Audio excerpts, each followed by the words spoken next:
Introduction to Ezekiel. This book is named after the prophet Ezekiel.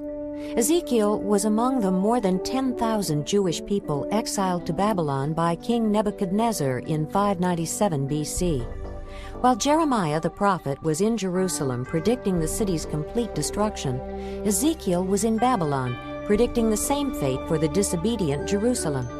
Then in 586 BC, the city and temple were burned, and Israel's line of kings ended, but not without purpose. God said, "Then you will know that I am the Lord."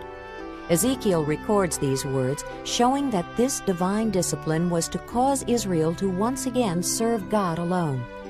After the fall of Jerusalem, Ezekiel's message dramatically changed to prophecies of hope and comfort.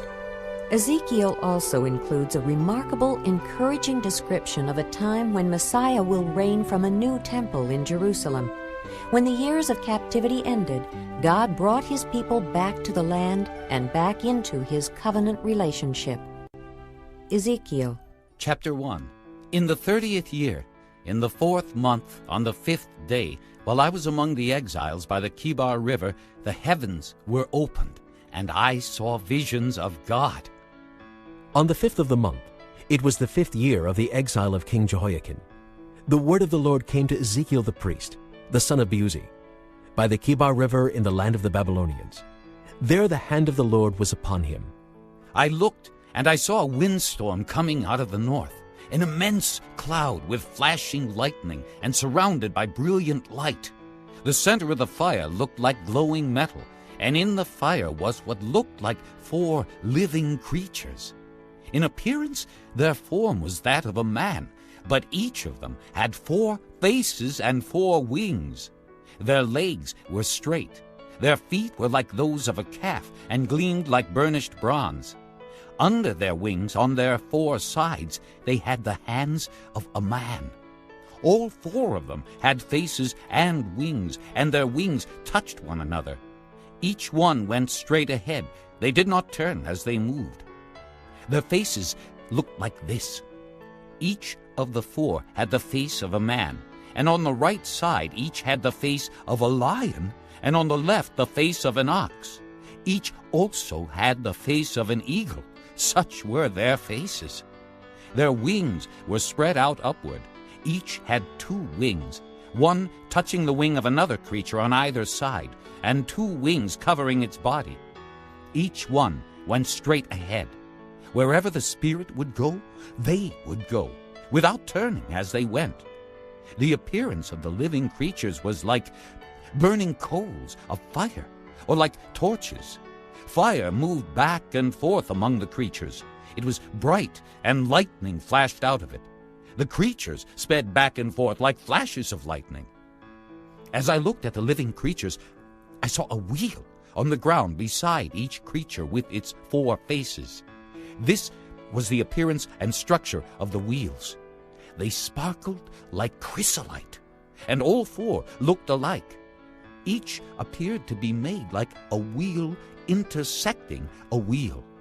As they moved, they would go in any one of the 4 directions the creatures faced. The wheels did not turn about as the creatures went. Their rims were high and awesome, and all 4 rims were full of eyes all around. When the living creatures moved, the wheels beside them moved. And when the living creatures rose from the ground, the wheels also rose. Wherever the Spirit would go, they would go, and the wheels would rise along with them, because the spirit of the living creatures was in the wheels. When the creatures moved, they also moved. When the creatures stood still, they also stood still. And when the creatures rose from the ground, the wheels rose along with them, because the spirit of the living creatures was in the wheels. Spread out above the heads of the living creatures was what looked like an expanse, sparkling like ice and awesome. Under the expanse their wings were stretched out one toward the other, and each had 2 wings covering its body. When the creatures moved, I heard the sound of their wings like the roar of rushing waters, like the voice of the Almighty, like the tumult of an army. When they stood still, they lowered their wings. Then there came a voice from above the expanse over their heads as they stood with lowered wings. Above the expanse over their heads was what looked like a throne of sapphire, and high above on the throne was a figure like that of a man. I saw that from what appeared to be his waist up, he looked like glowing metal, as if full of fire, and that from there down he looked like fire, and brilliant light surrounded him. Like the appearance of a rainbow in the clouds on a rainy day, so was the radiance around him. This was the appearance of the likeness of the glory of the Lord. When I saw it, I fell face down, and I heard the voice of one speaking. Chapter 2. He said to me, "Son of man, stand up on your feet, and I will speak to you." As he spoke, the Spirit came into me and raised me to my feet, and I heard him speaking to me. He said, "Son of man, I am sending you to the Israelites, to a rebellious nation that has rebelled against me. They and their fathers have been in revolt against me to this very day. The people to whom I am sending you are obstinate and stubborn. Say to them, 'This is what the sovereign Lord says.'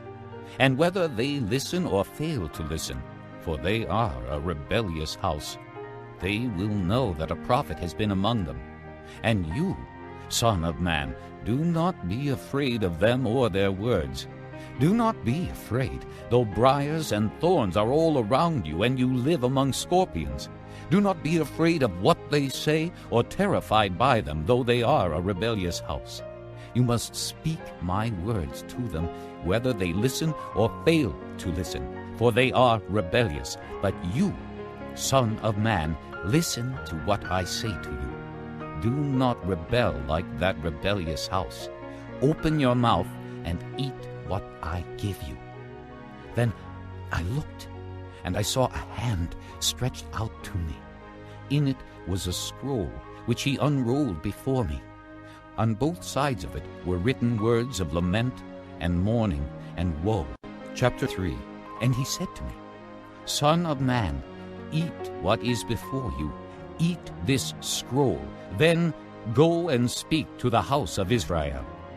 So I opened my mouth, and he gave me the scroll to eat. Then he said to me, "Son of man, eat this scroll I am giving you, and fill your stomach with it." So I ate it, and it tasted as sweet as honey in my mouth. He then said to me, "Son of man, go now to the house of Israel, and speak my words to them. You are not being sent to a people of obscure speech and difficult language, but to the house of Israel. Not to many peoples of obscure speech and difficult language whose words you cannot understand. Surely, if I had sent you to them, they would have listened to you. But the house of Israel is not willing to listen to you, because they are not willing to listen to me. For the whole house of Israel is hardened and obstinate. But I will make you as unyielding and hardened as they are. I will make your forehead like the hardest stone, harder than flint. Do not be afraid of them or terrified by them, though they are a rebellious house." And he said to me, "Son of man, listen carefully, and take to heart all the words I speak to you. Go now to your countrymen in exile and speak to them. Say to them, 'This is what the sovereign Lord says,' whether they listen or fail to listen." Then the Spirit lifted me up, and I heard behind me a loud, rumbling sound. May the glory of the Lord be praised in his dwelling place. The sound of the wings of the living creatures brushing against each other, and the sound of the wheels beside them, a loud, rumbling sound. The Spirit then lifted me up and took me away, and I went in bitterness and in the anger of my spirit with the strong hand of the Lord upon me. I came to the exiles who lived at Tel Abib near the Kibar River, and there, where they were living, I sat among them for 7 days, overwhelmed. At the end of 7 days, the word of the Lord came to me. Son of man, I have made you a watchman for the house of Israel. So hear the word I speak, and give them warning from me. When I say to a wicked man, you will surely die, and you do not warn him or speak out to dissuade him from his evil ways in order to save his life, that wicked man will die for his sin, and I will hold you accountable for his blood. But if you do warn the wicked man, and he does not turn from his wickedness or from his evil ways, he will die for his sin, but you will have saved yourself. Again, when a righteous man turns from his righteousness and does evil, and I put a stumbling block before him, he will die. Since you did not warn him, he will die for his sin. The righteous things he did will not be remembered, and I will hold you accountable for his blood.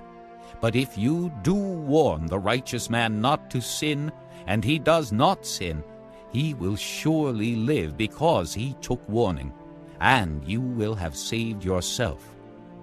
The hand of the Lord was upon me there, and he said to me, Get up and go out to the plain, and there I will speak to you. So I got up and went out to the plain, and the glory of the Lord was standing there, like the glory I had seen by the Kibar River, and I fell face down. Then the Spirit came into me and raised me to my feet.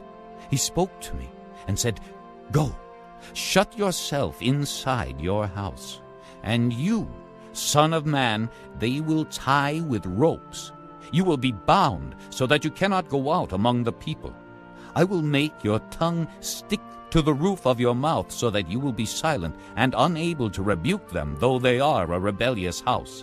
But when I speak to you, I will open your mouth, and you shall say to them, This is what the sovereign Lord says. Whoever will listen, let him listen. And whoever will refuse, let him refuse, for they are a rebellious house. Chapter 4. Now, Son of man, take a clay tablet, put it in front of you, and draw the city of Jerusalem on it. Then lay siege to it. Erect siege works against it. Build a ramp up to it. Set up camps against it, and put battering rams around it. Then take an iron pan. Place it as an iron wall between you and the city, and turn your face toward it. It will be under siege, and you shall besiege it. This will be a sign to the house of Israel. Then lie on your left side, and put the sin of the house of Israel upon yourself. You are to bear their sin for the number of days you lie on your side. I have assigned you the same number of days as the years of their sin. So, for 390 days you will bear the sin of the house of Israel. After you have finished this, lie down again, this time on your right side, and bear the sin of the house of Judah. I have assigned you 40 days, a day for each year. Turn your face toward the siege of Jerusalem, and with bared arm prophesy against her. I will tie you up with ropes, so that you cannot turn from one side to the other until you have finished the days of your siege. Take wheat and barley, beans and lentils, millet and spelt. Put them in a storage jar and use them to make bread for yourself. You are to eat it during the 390 days you lie on your side. Weigh out 20 shekels of food to eat each day, and eat it at set times. Also measure out 1/6 of a hin of water, and drink it at set times. Eat the food as you would a barley cake. Bake it in the sight of the people, using human excrement for fuel. The Lord said, In this way the people of Israel will eat defiled food among the nations where I will drive them. Then I said, Not so, sovereign Lord. I have never defiled myself. From my youth until now, I have never eaten anything found dead or torn by wild animals. No unclean meat has ever entered my mouth. Very well, he said. I will let you bake your bread over cow manure instead of human excrement." He then said to me, "Son of man, I will cut off the supply of food in Jerusalem. The people will eat rationed food in anxiety and drink rationed water in despair, for food and water will be scarce. They will be appalled at the sight of each other and will waste away because of their sin." Chapter 5. Now, son of man, take a sharp sword and use it as a barber's razor to shave your head and your beard. Then take a set of scales and divide up the hair. When the days of your siege come to an end, burn a third of the hair with fire inside the city. Take a third and strike it with the sword all around the city, and scatter a third to the wind, for I will pursue them with drawn sword. But take a few strands of hair and tuck them away in the folds of your garment. Again, take a few of these and throw them into the fire and burn them up. A fire will spread from there to the whole house of Israel. This is what the sovereign Lord says. This is Jerusalem, which I have set in the center of the nations, with countries all around her. Yet in her wickedness she has rebelled against my laws and decrees more than the nations and countries around her. She has rejected my laws and has not followed my decrees. Therefore, this is what the sovereign Lord says. You have been more unruly than the nations around you, and have not followed my decrees or kept my laws. You have not even conformed to the standards of the nations around you. Therefore, this is what the sovereign Lord says. I myself am against you, Jerusalem, and I will inflict punishment on you in the sight of the nations. Because of all your detestable idols, I will do to you what I have never done before and will never do again. Therefore, in your midst, fathers will eat their children, and children will eat their fathers. I will inflict punishment on you and will scatter all your survivors to the winds. Therefore, as surely as I live, declares the sovereign Lord, because you have defiled my sanctuary with all your vile images and detestable practices, I myself will withdraw my favor. I will not look on you with pity or spare you. A third of your people will die of the plague or perish by famine inside you. A third will fall by the sword outside your walls, and a third I will scatter to the winds and pursue with drawn sword.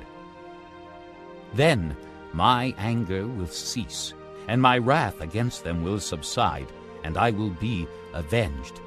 And when I have spent my wrath upon them, they will know that I, the Lord, have spoken in my zeal.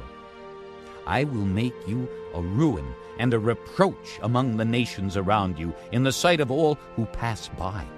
You will be a reproach and a taunt, a warning and an object of horror to the nations around you when I inflict punishment on you in anger and in wrath and with stinging rebuke.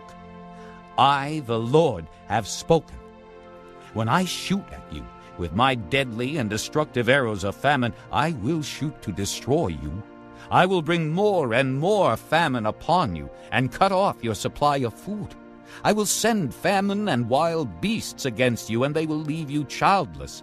Plague and bloodshed will sweep through you, and I will bring the sword against you. I, the Lord, have spoken.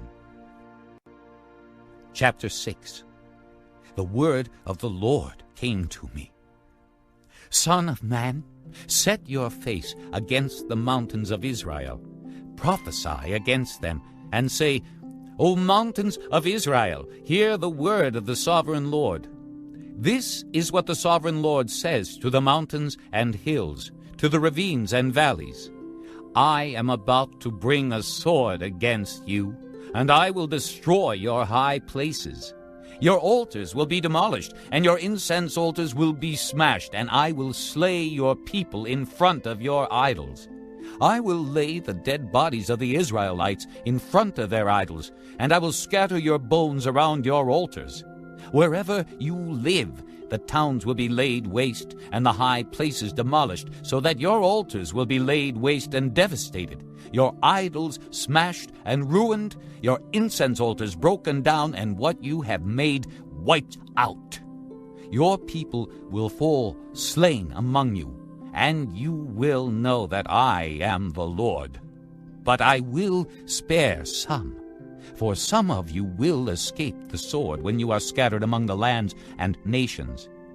Then, in the nations where they have been carried captive, those who escape will remember me, how I have been grieved by their adulterous hearts, which have turned away from me, and by their eyes, which have lusted after their idols.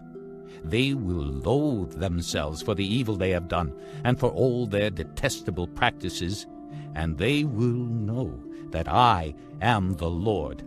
I did not threaten in vain to bring this calamity on them. This is what the sovereign Lord says. Strike your hands together, and stamp your feet, and cry out, Alas! Because of all the wicked and detestable practices of the house of Israel, for they will fall by the sword, famine, and plague. He that is far away will die of the plague, and he that is near will fall by the sword, and he that survives and is spared will die of famine. So will I spend my wrath upon them, and they will know that I am the Lord, when their people lie slain among their idols around their altars, on every high hill and on all the mountain tops, under every spreading tree and every leafy oak, places where they offered fragrant incense to all their idols. And I will stretch out my hand against them, and make the land a desolate waste from the desert to Diblah, wherever they live. Then they will know that I am the Lord. Chapter 7. The word of the Lord came to me. Son of man, this is what the sovereign Lord says to the land of Israel.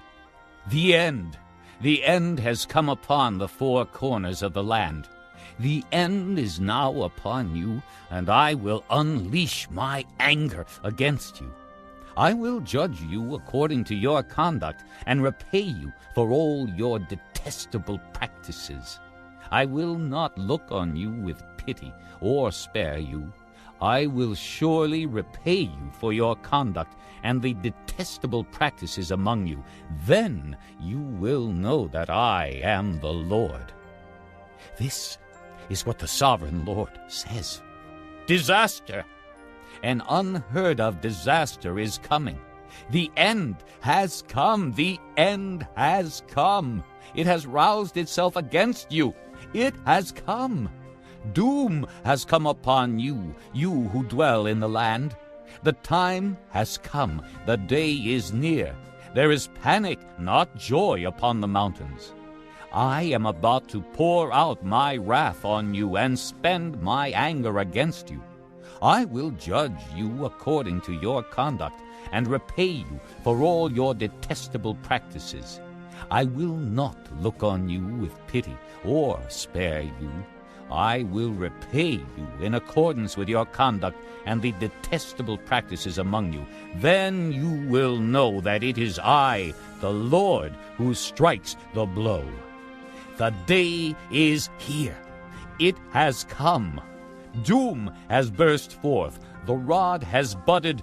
Arrogance has blossomed. Violence has grown into a rod to punish wickedness. None of the people will be left, none of that crowd, no wealth, nothing of value. The time has come, the day has arrived. Let not the buyer rejoice, nor the seller grieve, for wrath is upon the whole crowd. The seller will not recover the land he has sold as long as both of them live, for the vision concerning the whole crowd will not be reversed. Because of their sins, not one of them will preserve his life. Though they blow the trumpet and get everything ready, no one will go into battle, for my wrath is upon the whole crowd. Outside is the sword. Inside are plague and famine. Those in the country will die by the sword, and those in the city will be devoured by famine and plague. All who survive and escape will be in the mountains, moaning like doves of the valleys, each because of his sins. Every hand will go limp, and every knee will become as weak as water. They will put on sackcloth and be clothed with terror. Their faces will be covered with shame, and their heads will be shaved. They will throw their silver into the streets, and their gold will be an unclean thing. Their silver and gold will not be able to save them in the day of the Lord's wrath. They will not satisfy their hunger or fill their stomachs with it, for it has made them stumble into sin. They were proud of their beautiful jewelry and used it to make their detestable idols and vile images. Therefore I will turn these into an unclean thing for them. I will hand it all over as plunder to foreigners and as loot to the wicked of the earth, and they will defile it. I will turn my face away from them, and they will desecrate my treasured place. Robbers will enter it and desecrate it. Prepare chains, because the land is full of bloodshed, and the city is full of violence. I will bring the most wicked of the nations to take possession of their houses. I will put an end to the pride of the mighty, and their sanctuaries will be desecrated. When terror comes, they will seek peace, but there will be none. Calamity upon calamity will come, and rumor upon rumor. They will try to get a vision from the prophet. The teaching of the law by the priest will be lost, as will the counsel of the elders. The king will mourn, the prince will be clothed with despair, and the hands of the people of the land will tremble. I will deal with them according to their conduct, and by their own standards I will judge them. Then they will know that I am the Lord. Chapter 8. In the 6th year, in the 6th month, on the 5th day, while I was sitting in my house, and the elders of Judah were sitting before me, the hand of the sovereign Lord came upon me there. I looked, and I saw a figure like that of a man. From what appeared to be his waist down, he was like fire, and from there up his appearance was as bright as glowing metal. He stretched out what looked like a hand and took me by the hair of my head. The Spirit lifted me up between earth and heaven, and in visions of God he took me to Jerusalem, to the entrance to the north gate of the inner court, where the idol that provokes to jealousy stood. And there before me was the glory of the God of Israel, as in the vision I had seen in the plain. Then he said to me, "Son of man, look toward the north." So I looked, and in the entrance north of the gate of the altar I saw this idol of jealousy. And he said to me, "Son of man, do you see what they are doing? The utterly detestable things the house of Israel is doing here, things that will drive me far from my sanctuary? But you will see things that are even more detestable." Then he brought me to the entrance to the court. I looked, and I saw a hole in the wall. He said to me, "Son of man, now dig into the wall." So I dug into the wall and saw a doorway there. And he said to me, "Go in and see the wicked and detestable things they are doing here." So I went in and looked, and I saw, portrayed all over the walls, all kinds of crawling things and detestable animals, and all the idols of the house of Israel. In front of them stood 70 elders of the house of Israel, and Jaazaniah son of Shaphan was standing among them. Each had a censer in his hand, and a fragrant cloud of incense was rising. He said to me, "Son of man, have you seen what the elders of the house of Israel are doing in the darkness? each at the shrine of his own idol? They say, "The Lord does not see us. The Lord has forsaken the land." Again, he said, "You will see them doing things that are even more detestable." Then he brought me to the entrance to the north gate of the house of the Lord, and I saw women sitting there, mourning for Tammuz. He said to me, "Do you see this, Son of Man? You will see things that are even more detestable than this." He then brought me into the inner court of the house of the Lord, and there, at the entrance to the temple between the portico and the altar, were about 25 men, with their backs toward the temple of the Lord and their faces toward the east. They were bowing down to the sun in the east. He said to me, "Have you seen this, Son of Man? Is it a trivial matter for the house of Judah to do the detestable things they are doing here? Must they also fill the land with violence and continually provoke me to anger? Look at them, putting the branch to their nose. Therefore I will deal with them in anger. I will not look on them with pity or spare them. Although they shout in my ears, I will not listen to them." Chapter 9. Then I heard him call out in a loud voice, "Bring the guards of the city here, each with a weapon in his hand." And I saw 6 men coming from the direction of the upper gate, which faces north, each with a deadly weapon in his hand. With them was a man clothed in linen, who had a writing kit at his side. They came in and stood beside the bronze altar. Now the glory of the God of Israel went up from above the cherubim where it had been and moved to the threshold of the temple. Then the Lord called to the man clothed in linen who had the writing kit at his side and said to him, "Go throughout the city of Jerusalem and put a mark on the foreheads of those who grieve and lament over all the detestable things that are done in it." As I listened, he said to the others, "Follow him through the city and kill, without showing pity or compassion. Slaughter old men, young men and maidens, women and children, but do not touch anyone who has the mark. Begin at my sanctuary." So they began with the elders who were in front of the temple. Then he said to them, "Defile the temple and fill the courts with the slain. Go!" So they went out and began killing throughout the city.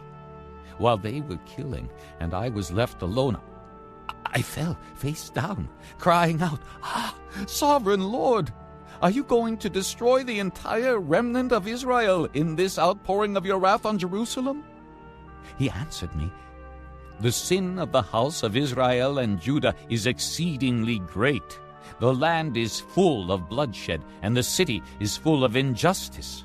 They say, 'The Lord has forsaken the land, the Lord does not see.' So I will not look on them with pity or spare them, but I will bring down on their own heads what they have done." Then the man in linen with the writing kit at his side brought back word, saying, "I have done as you commanded." Chapter 10. I looked, and I saw the likeness of a throne of sapphire above the expanse that was over the heads of the cherubim. The Lord said to the man clothed in linen, "Go in among the wheels beneath the cherubim. Fill your hands with burning coals from among the cherubim, and scatter them over the city." And as I watched, he went in. Now the cherubim were standing on the south side of the temple when the man went in, and a cloud filled the inner court. Then the glory of the Lord rose from above the cherubim and moved to the threshold of the temple. The cloud filled the temple, and the court was full of the radiance of the glory of the Lord. The sound of the wings of the cherubim could be heard as far away as the outer court, like the voice of God Almighty when he speaks. when the Lord commanded the man in linen, "Take fire from among the wheels, from among the cherubim," the man went in and stood beside a wheel. Then one of the cherubim reached out his hand to the fire that was among them. He took up some of it and put it into the hands of the man in linen, who took it and went out. Under the wings of the cherubim could be seen what looked like the hands of a man. I looked, and I saw beside the cherubim 4 wheels, one beside each of the cherubim. The wheels sparkled like chrysolite. As for their appearance, the 4 of them looked alike. Each was like a wheel intersecting a wheel. As they moved, they would go in any one of the 4 directions the cherubim faced. The wheels did not turn about as the cherubim went. The cherubim went in whatever direction the head faced, without turning as they went. Their entire bodies, including their backs, their hands, and their wings, were completely full of eyes, as were their 4 wheels. I heard the wheels being called the whirling wheels. Each of the cherubim had 4 faces. One face was that of a cherub, the second the face of a man, the third the face of a lion, and the 4th the face of an eagle. Then the cherubim rose upward. These were the living creatures I had seen by the Kibar River. When the cherubim moved, the wheels beside them moved. And when the cherubim spread their wings to rise from the ground, the wheels did not leave their side. When the cherubim stood still, they also stood still. And when the cherubim rose, they rose with them, because the spirit of the living creatures was in them. Then the glory of the Lord departed from over the threshold of the temple and stopped above the cherubim. While I watched, the cherubim spread their wings and rose from the ground, and as they went, the wheels went with them. They stopped at the entrance to the east gate of the Lord's house, and the glory of the God of Israel was above them. These were the living creatures I had seen beneath the God of Israel by the Kibar River, and I realized that they were cherubim. Each had 4 faces and 4 wings, and under their wings was what looked like the hands of a man. Their faces had the same appearance as those I had seen by the Kibar River. Each one went straight ahead. Chapter 11. Then the Spirit lifted me up and brought me to the gate of the house of the Lord that faces east. There, at the entrance to the gate, were 25 men. And I saw among them Jaazaniah, son of Azur, and Pelatiah, son of Benaiah, leaders of the people. The Lord said to me, "Son of man, these are the men who are plotting evil and giving wicked advice in this city. They say, 'Will it not soon be time to build houses?' This city is a cooking pot, and we are the meat.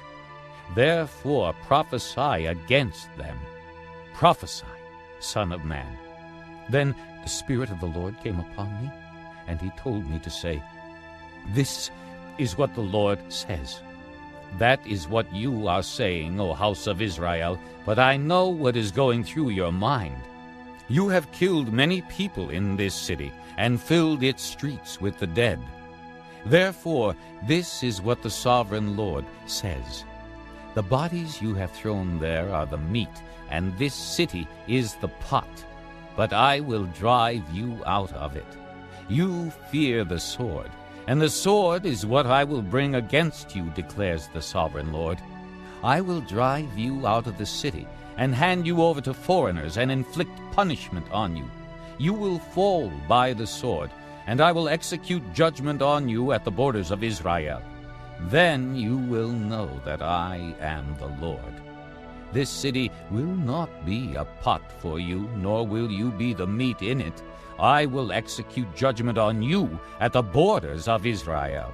And you will know that I am the Lord, for you have not followed my decrees or kept my laws, but have conformed to the standards of the nations around you." Now, as I was prophesying, Pelatiah, son of Benaiah, died. Then I fell face down and cried out in a loud voice, "Ah, sovereign Lord, will you completely destroy the remnant of Israel?" The word of the Lord came to me.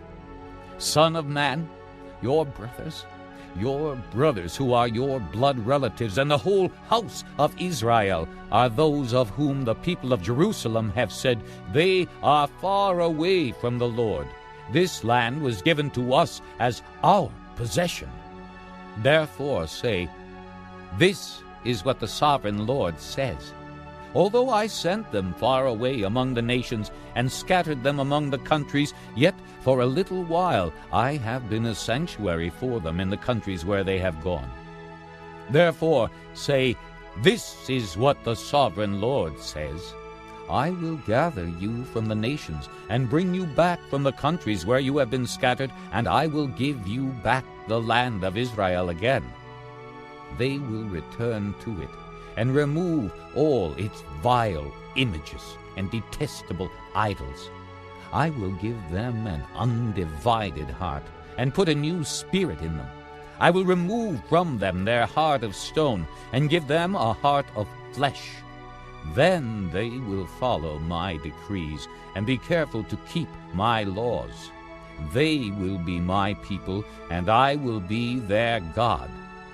But as for those whose hearts are devoted to their vile images and detestable idols, I will bring down on their own heads what they have done, declares the sovereign Lord." Then the cherubim, with the wheels beside them, spread their wings, and the glory of the God of Israel was above them. The glory of the Lord went up from within the city and stopped above the mountain east of it. The Spirit lifted me up and brought me to the exiles in Babylonia in the vision given by the Spirit of God. Then the vision I had seen went up from me, and I told the exiles everything the Lord had shown me. This concludes disc number 42. Chapter 12. The word of the Lord came to me. "Son of man, you are living among a rebellious people. They have eyes to see, but do not see, and ears to hear, but do not hear, for they are a rebellious people. Therefore, son of man, pack your belongings for exile, and in the daytime, as they watch, set out and go from where you are to another place. Perhaps they will understand, though they are a rebellious house. During the daytime, while they watch, bring out your belongings packed for exile. Then, in the evening, while they are watching, go out like those who go into exile. While they watch, dig through the wall and take your belongings out through it. Put them on your shoulder as they are watching, and carry them out at dusk.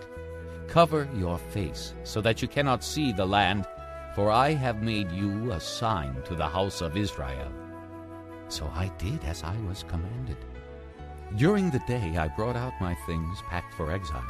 Then in the evening I dug through the wall with my hands.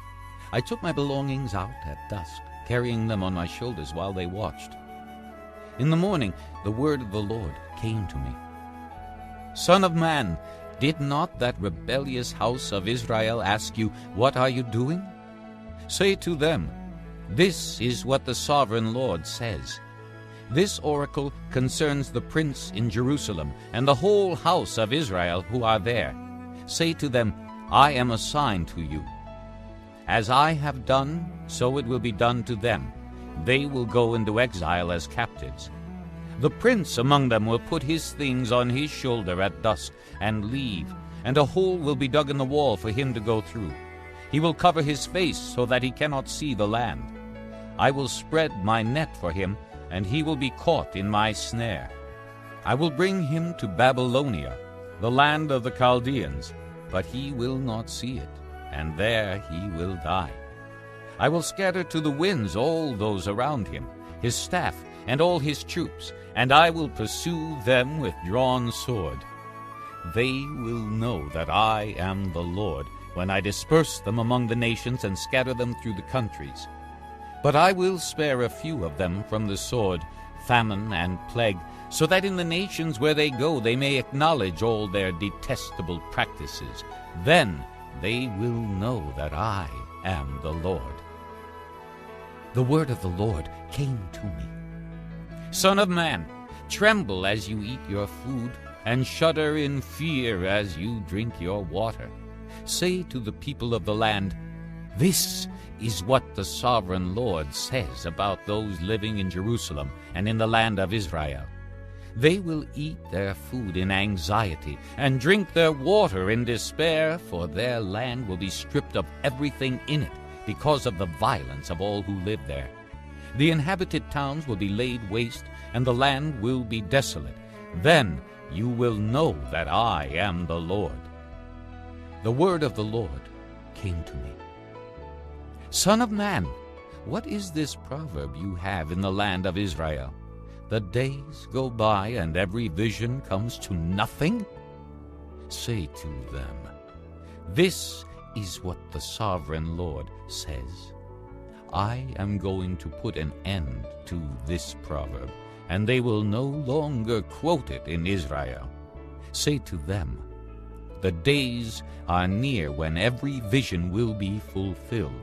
For there will be no more false visions or flattering divinations among the people of Israel. But I, the Lord, will speak what I will, and it shall be fulfilled without delay. For in your days, you rebellious house, I will fulfill whatever I say, declares the sovereign Lord. The word of the Lord came to me.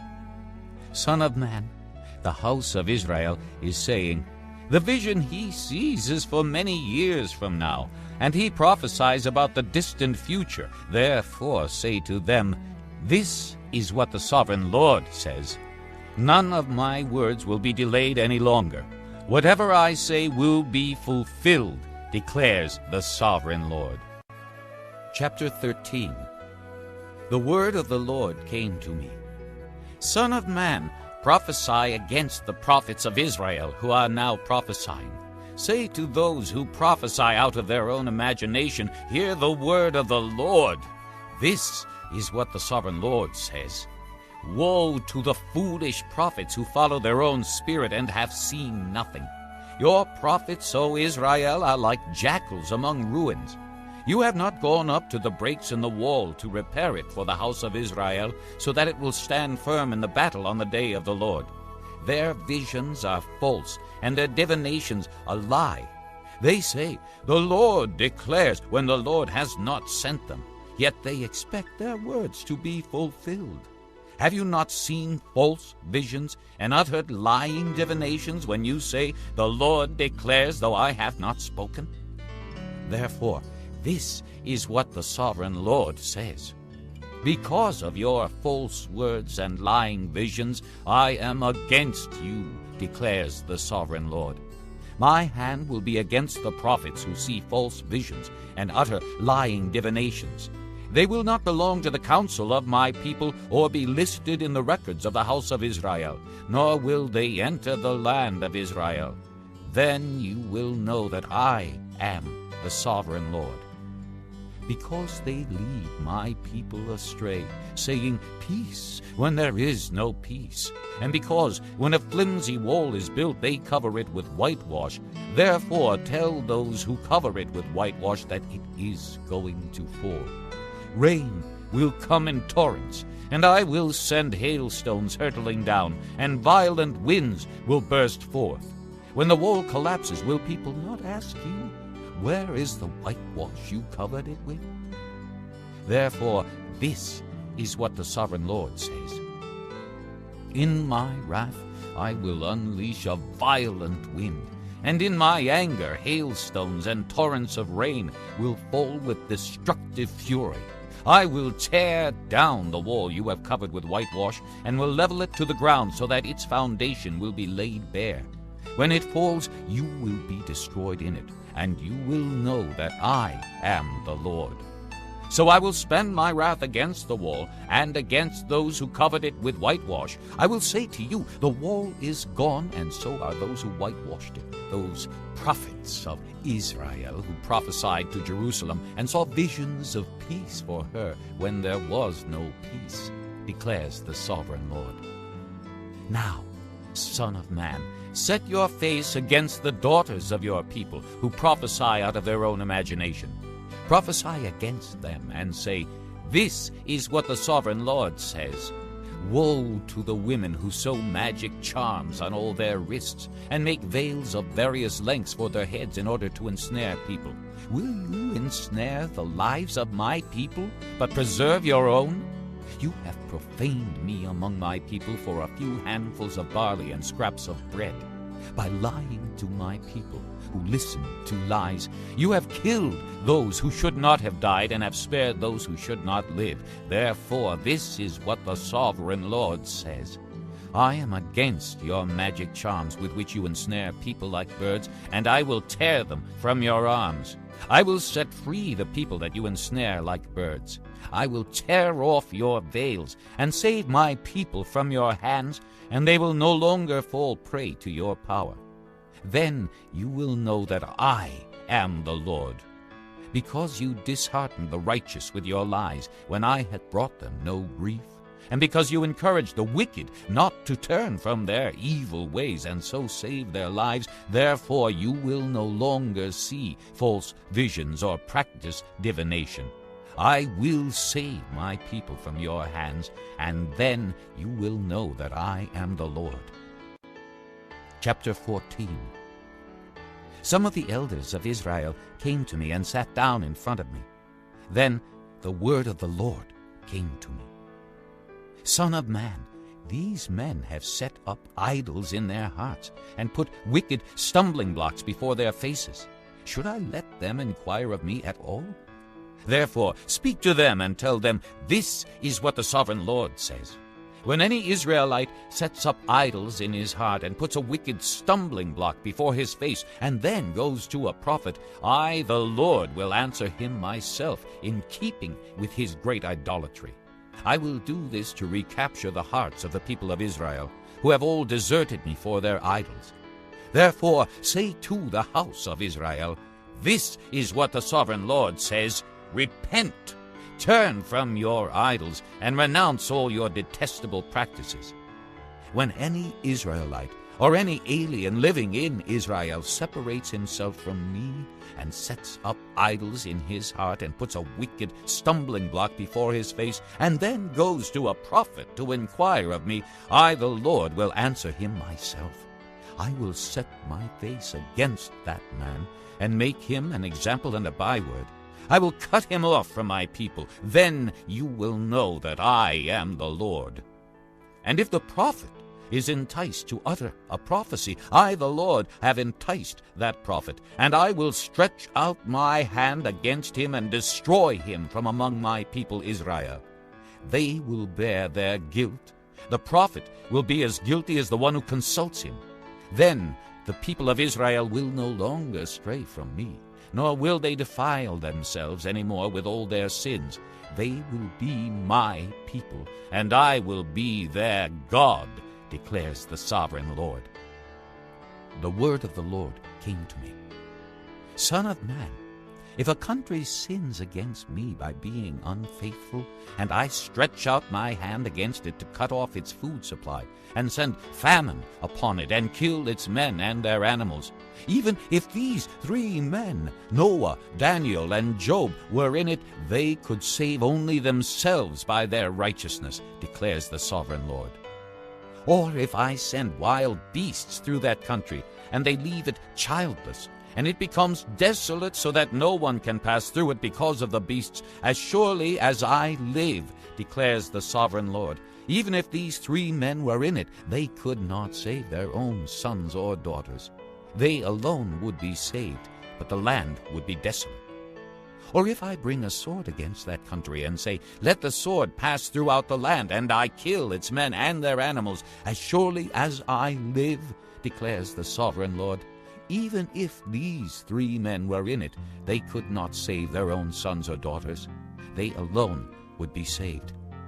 Or if I send a plague into that land, and pour out my wrath upon it through bloodshed, killing its men and their animals, as surely as I live, declares the sovereign Lord, even if Noah, Daniel, and Job were in it, they could save neither son nor daughter. They would save only themselves by their righteousness. For this is what the sovereign Lord says. How much worse will it be when I send against Jerusalem my 4 dreadful judgments, sword and famine and wild beast and plague, to kill its men and their animals.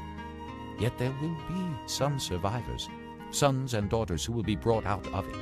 They will come to you, and when you see their conduct and their actions, you will be consoled regarding the disaster I have brought upon Jerusalem. Every disaster I have brought upon it, you will be consoled when you see their conduct and their actions, for you will know that I have done nothing in it without cause, declares the sovereign Lord. Chapter 15. The word of the Lord came to me. Son of man, how is the wood of a vine better than that of a branch on any of the trees in the forest? Is wood ever taken from it to make anything useful? Do they make pegs from it to hang things on? And after it is thrown on the fire as fuel, and the fire burns both ends and chars the middle, is it then useful for anything? If it was not useful for anything when it was whole, how much less can it be made into something useful when the fire has burned it and it is charred? Therefore, this is what the sovereign Lord says. As I have given the wood of the vine among the trees of the forest as fuel for the fire, so will I treat the people living in Jerusalem. I will set my face against them. Although they have come out of the fire will yet consume them. And when I set my face against them, you will know that I am the Lord. I will make the land desolate, because they have been unfaithful, declares the sovereign Lord. Chapter 16. The word of the Lord came to me.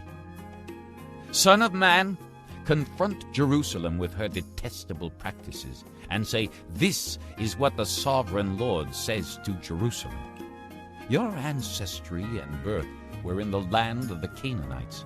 Your father was an Amorite, and your mother a Hittite. On the day you were born, your cord was not cut, nor were you washed with water to make you clean, nor were you rubbed with salt or wrapped in cloths. No one looked on you with pity, or had compassion enough to do any of these things for you. Rather, you were thrown out into the open field, for on the day you were born you were despised.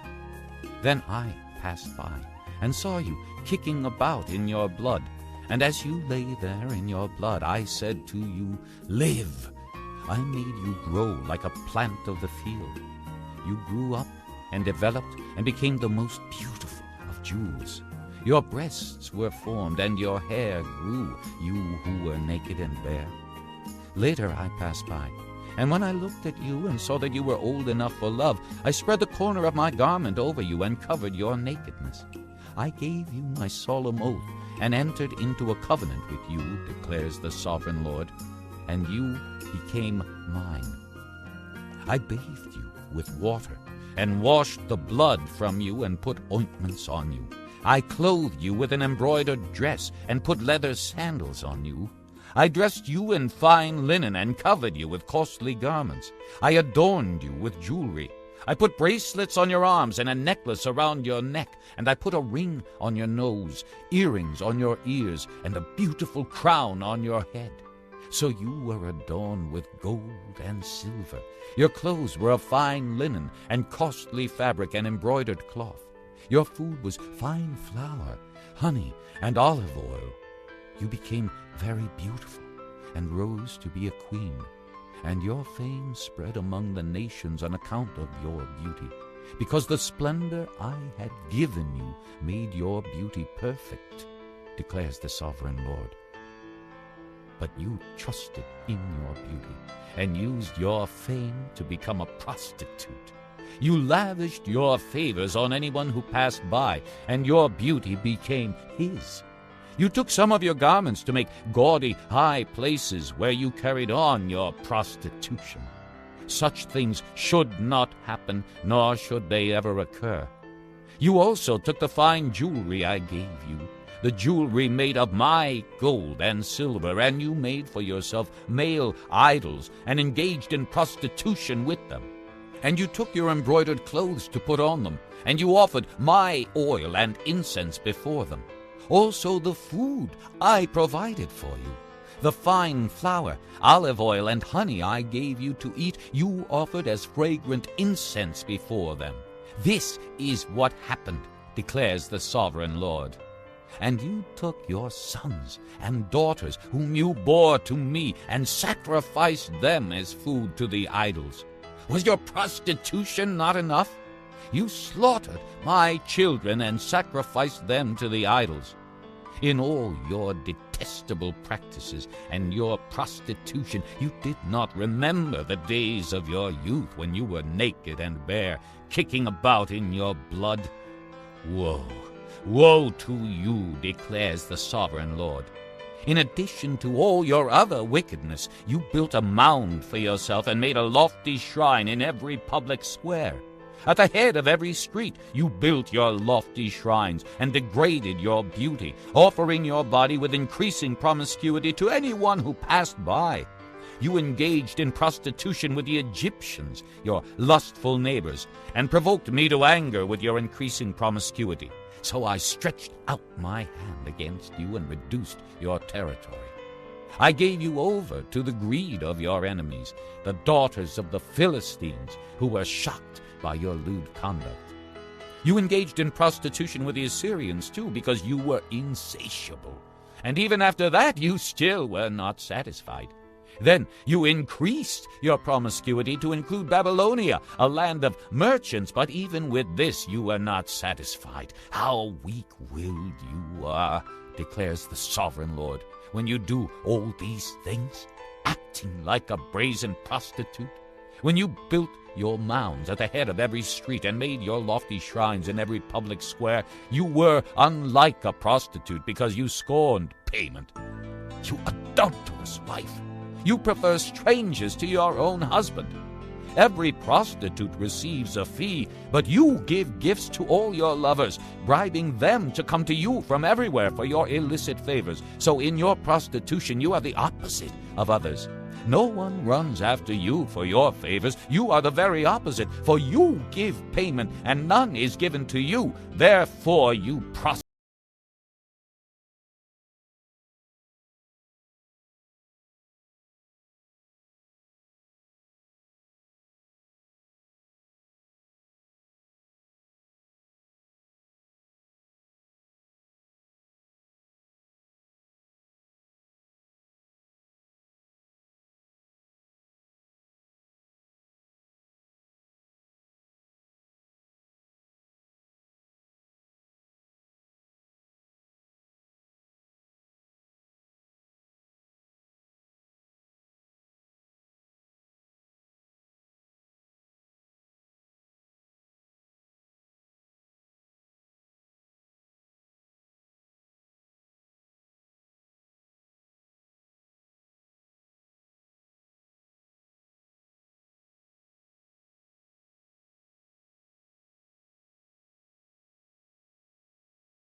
you did. You have done more detestable things than they, and have made your sisters seem righteous by all these things you have done. Bear your disgrace, for you have furnished some justification for your sisters. Because your sins were more vile than theirs, they appear more righteous than you. So then, be ashamed and bear your disgrace, for you have made your sisters appear righteous. However, I will restore the fortunes of Sodom and her daughters, and of Samaria and her daughters, and your fortunes along with them, so that you may bear your disgrace and be ashamed of all you have done in giving them comfort.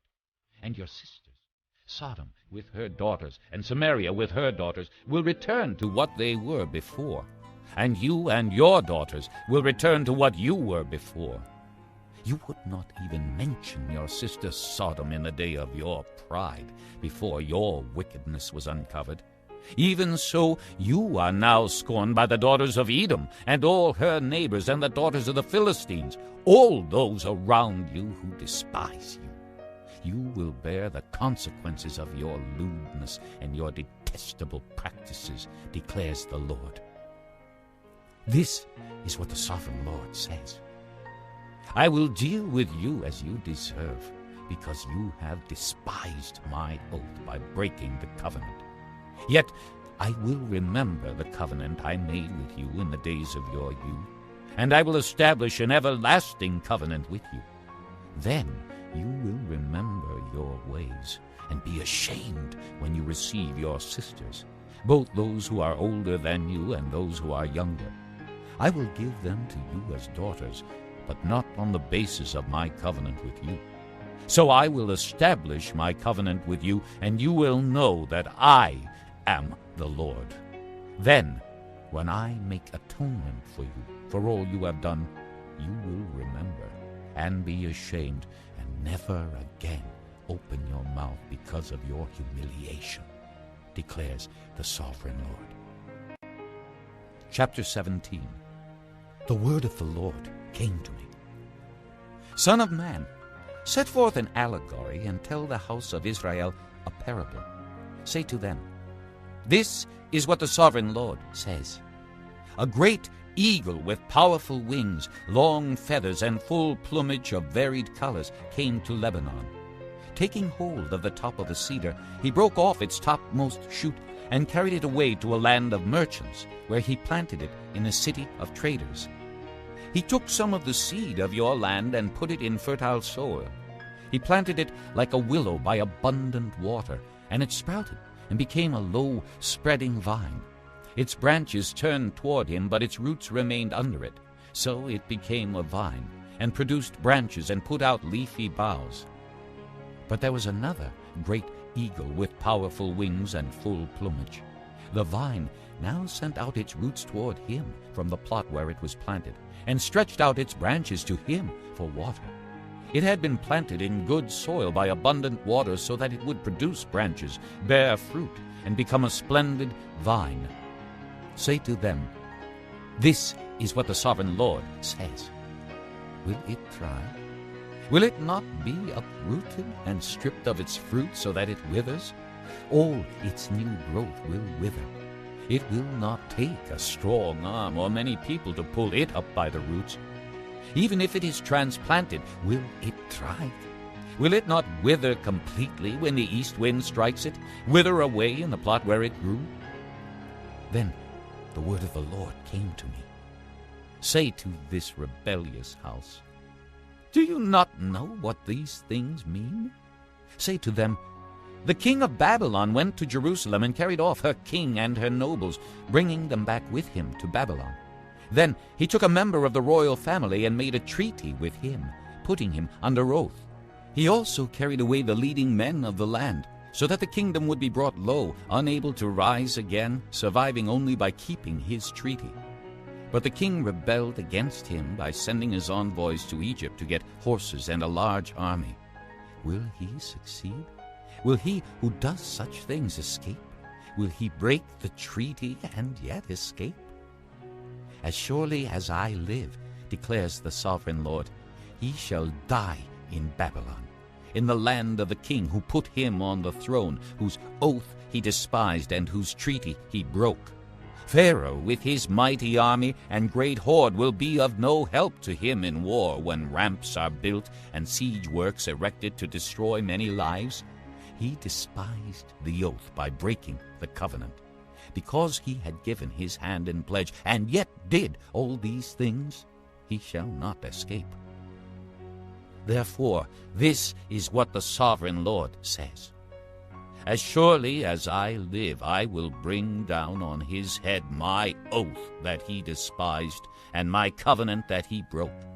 I will spread my net for him, and he will be caught in my snare.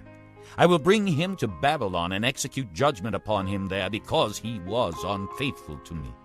All his fleeing troops will fall by the sword, and the survivors will be scattered to the winds. Then you will know that I, the Lord, have spoken. This is what the sovereign Lord says. I myself will take a shoot from the very top of a cedar and plant it. I will break off a tender sprig from its topmost shoots and plant it on a high and lofty mountain. On the mountain heights of Israel I will plant it. It will produce branches and bear fruit and become a splendid cedar. Birds of every kind will nest in it. They will find shelter in the shade of its branches. All the trees of the field will know that I, the Lord, bring down the tall tree and make the low tree grow tall. I dry up the green tree and make the dry tree flourish.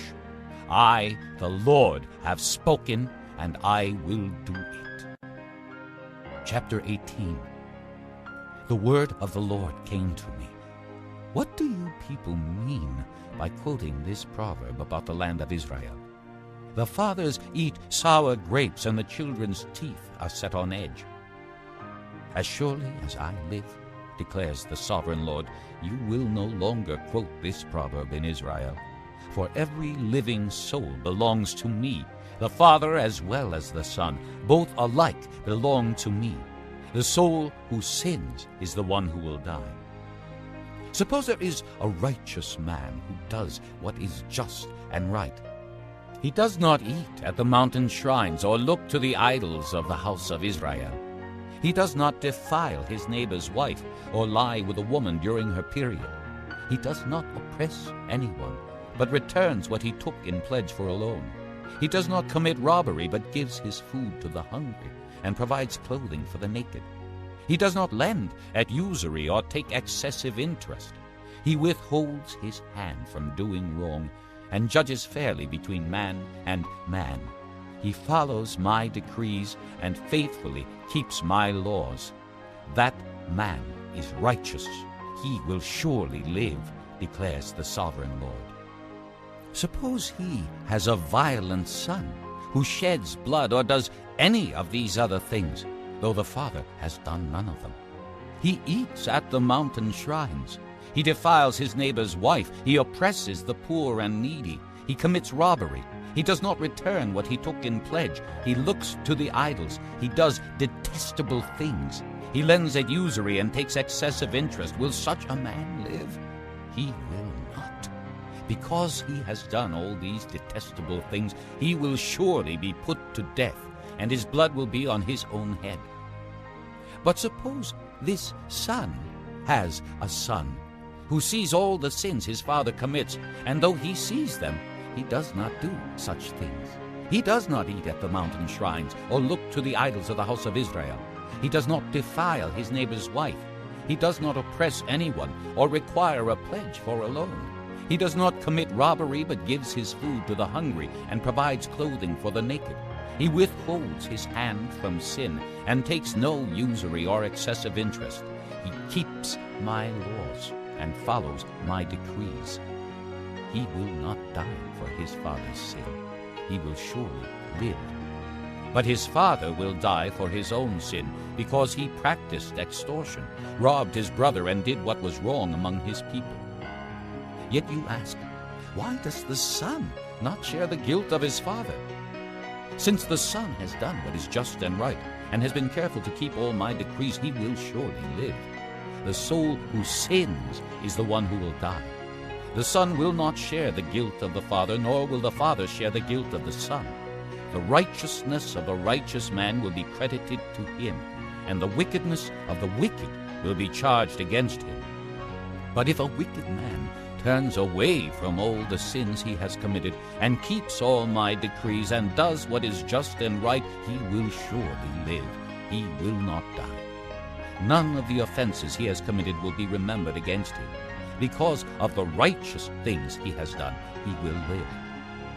Do I take any pleasure in the death of the wicked? Declares the sovereign Lord. Rather, am I not pleased when they turn from their ways and live? But if a righteous man turns from his righteousness and commits sin, and does the same detestable things the wicked man does, will he live? None of the righteous things he has done will be remembered. Because of the unfaithfulness he is guilty of, and because of the sins he has committed, he will die.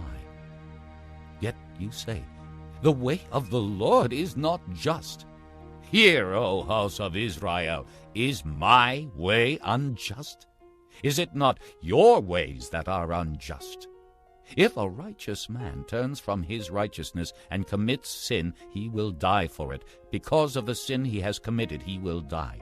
But if a wicked man turns away from the wickedness he has committed and does what is just and right, he will save his life.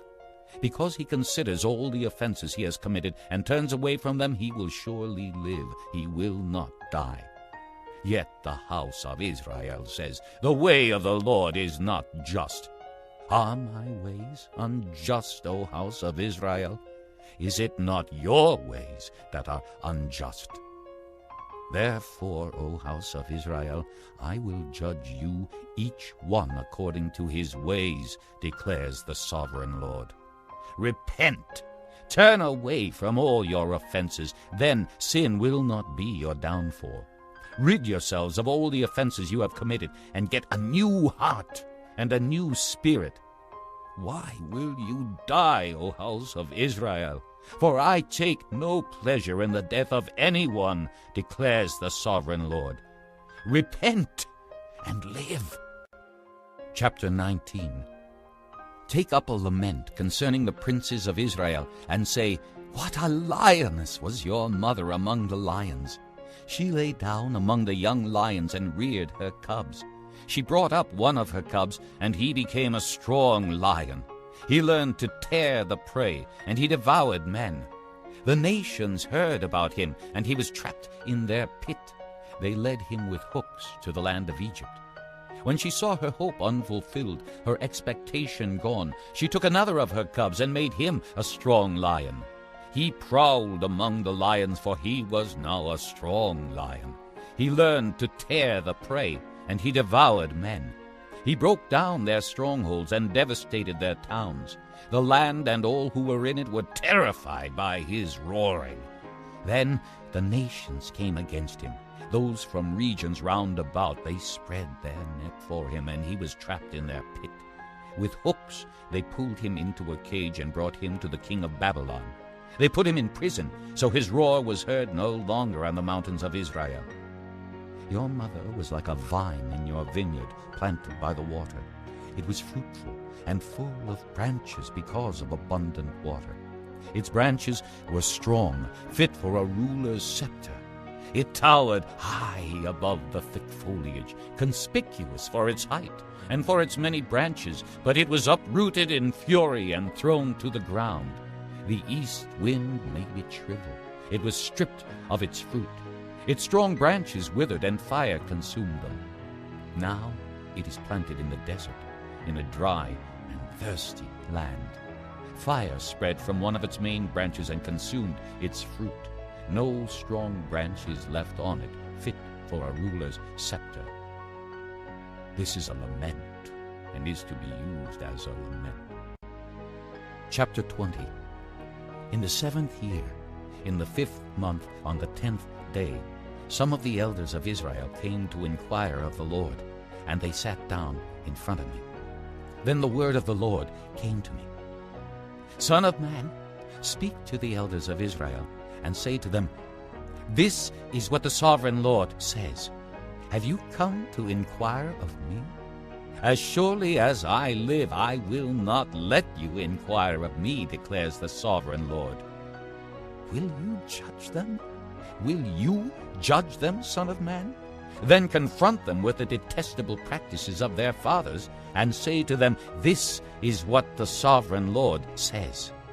On the day I chose Israel, I swore with uplifted hand to the descendants of the house of Jacob, and revealed myself to them in Egypt. With uplifted hand I said to them, I am the Lord your God.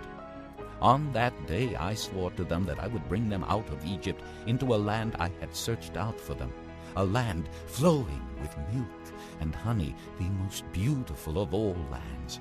And I said to them, Each of you, get rid of the vile images you have set your eyes on, and do not defile yourselves with the idols of Egypt. I am the Lord your God. But they rebelled against me and would not listen to me. They did not get rid of the vile images they had set their eyes on, nor did they forsake the idols of Egypt. So I said I would pour out my wrath on them and spend my anger against them in Egypt. But for the sake of my name, I did what would keep it from being profaned in the eyes of the nations they lived among, and in whose sight I had revealed myself to the Israelites by bringing them out of Egypt. Therefore I led them out of Egypt and brought them into the desert. I gave them my decrees and made known to them my laws, for the man who obeys them will live by them. Also I gave them my Sabbaths as a sign between us, so they would know that I, the Lord, made them holy. Yet the people of Israel rebelled against me in the desert. They did not follow my decrees, but rejected my laws, although the man who obeys them will live by them, and they utterly desecrated my Sabbaths. So I said I would pour out my wrath on them and destroy them in the desert. But for the sake of my name, I did what would keep it from being profaned in the eyes of the nations in whose sight I had brought them out. Also, with uplifted hand I swore to them in the desert that I would not bring them into the land I had given them, a land flowing with milk and honey, most beautiful of all lands, because they rejected my laws and did not follow my decrees and desecrated my Sabbaths.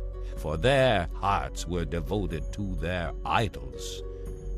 Yet I looked on them with pity, and did not destroy them, or put an end to them in the desert. I said to their children in the desert, Do not follow the statutes of your fathers, or keep their laws, or defile yourselves with their idols. I am the Lord your God. Follow my decrees, and be careful to keep my laws. Keep my Sabbaths holy, that they may be a sign between us. Then you will know that I am the Lord your God. But the children rebelled against me. They did not follow my decrees. They were not careful to keep my laws, although the man who obeys them will live by them. And they desecrated my Sabbaths. So I said I would pour out my wrath on them and spend my anger against them in the desert. But I withheld my hand. And for the sake of my name I did what would keep it from being profaned in the eyes of the nations in whose sight I had brought them out. Also with uplifted hand I swore to them in the desert that I would disperse them among the nations, and scatter them through the countries, because they had not obeyed my laws, but had rejected my decrees, and desecrated my Sabbaths, and their eyes lusted after their fathers' idols. I also gave them over to statutes that were not good, and laws they could not live by. I let them become defiled through their gifts, the sacrifice of every firstborn, that I might fill them with horror, so they would know that I am the Lord. Therefore, Son of Man, speak to the people of Israel and say to them, This is what the sovereign Lord says. In this also your fathers blasphemed me by forsaking me. When I brought them into the land I had sworn to give them, and they saw any high hill or any leafy tree, there they offered their sacrifices. made offerings that provoked me to anger, presented their fragrant incense, and poured out their drink offerings. Then I said to them, What is this high place you go to? It is called Bema to this day. Therefore say to the house of Israel, This is what the sovereign Lord says. Will you defile yourselves the way your fathers did, and lust after their vile images? When you offer your gifts, the sacrifice of your sons in the fire, you continue to defile yourselves with all your idols to this day. Am I to let you inquire of me, O house of Israel? As surely as I live, declares the sovereign Lord, I will not let you inquire of me. You say, We want to be like the nations, like the peoples of the world, who serve wood and stone. But what you have in mind will never happen. As surely as I live, declares the sovereign Lord, I will rule over you with a mighty hand and an outstretched arm and with outpoured wrath. I will bring you from the nations and gather you from the countries where you have been scattered, with a mighty hand and an outstretched arm and with outpoured wrath. I will bring you into the desert of the nations, and there, face to face, I will execute judgment upon you. As I judged your fathers in the desert of the land of Egypt, so I will judge you, declares the sovereign Lord. I will take note of you as you pass under my rod, and I will bring you into the bond of the covenant. I will purge you of those who revolt and rebel against me. Although I will bring them out of the land where they are living, yet they will not enter the land of Israel. Then you will know that I am the Lord. As for you, O house of Israel, this is what the sovereign Lord says. Go and serve your idols, every one of you. But afterward you will surely listen to me, and no longer profane my holy name with your gifts and idols. For on my holy mountain, the high mountain of Israel, declares the sovereign Lord, there in the land the entire house of Israel will serve me, and there I will accept them. There I will require your offerings and your choice gifts, along with all your holy sacrifices. I will accept you as fragrant incense when I bring you out from the nations and gather you from the countries where you have been scattered, and I will show myself holy among you in the sight of the nations. Then you will know that I am the Lord, when I bring you into the land of Israel, the land I had sworn with uplifted hand to give to your fathers. There you will remember your conduct and all the actions by which you have defiled yourselves, and you will loathe yourselves for all the evil you have done. You will know that I am the Lord when I deal with you for my name's sake, and not according to your evil ways and your corrupt practices, O house of Israel, declares the sovereign Lord. The word of the Lord came to me. Son of man, set your face toward the south. Preach against the south and prophesy against the forest of the southland. Say to the southern forest, Hear the word of the Lord. This is what the sovereign Lord says. I am about to set fire to you, and it will consume all your trees, both green and dry. The blazing flame will not be quenched, and every face from south to north will be scorched by it. Everyone will see that I, the Lord, have kindled it. It will not be quenched. Then I said, Sovereign Lord, they are saying of me, Isn't he just telling parables? Chapter 21. The word of the Lord came to me. Son of man, set your face against Jerusalem, and preach against the sanctuary. Prophesy against the land of Israel, and say to her, This is what the Lord says. I am against you. I will draw my sword from its scabbard, and cut off from you both the righteous and the wicked.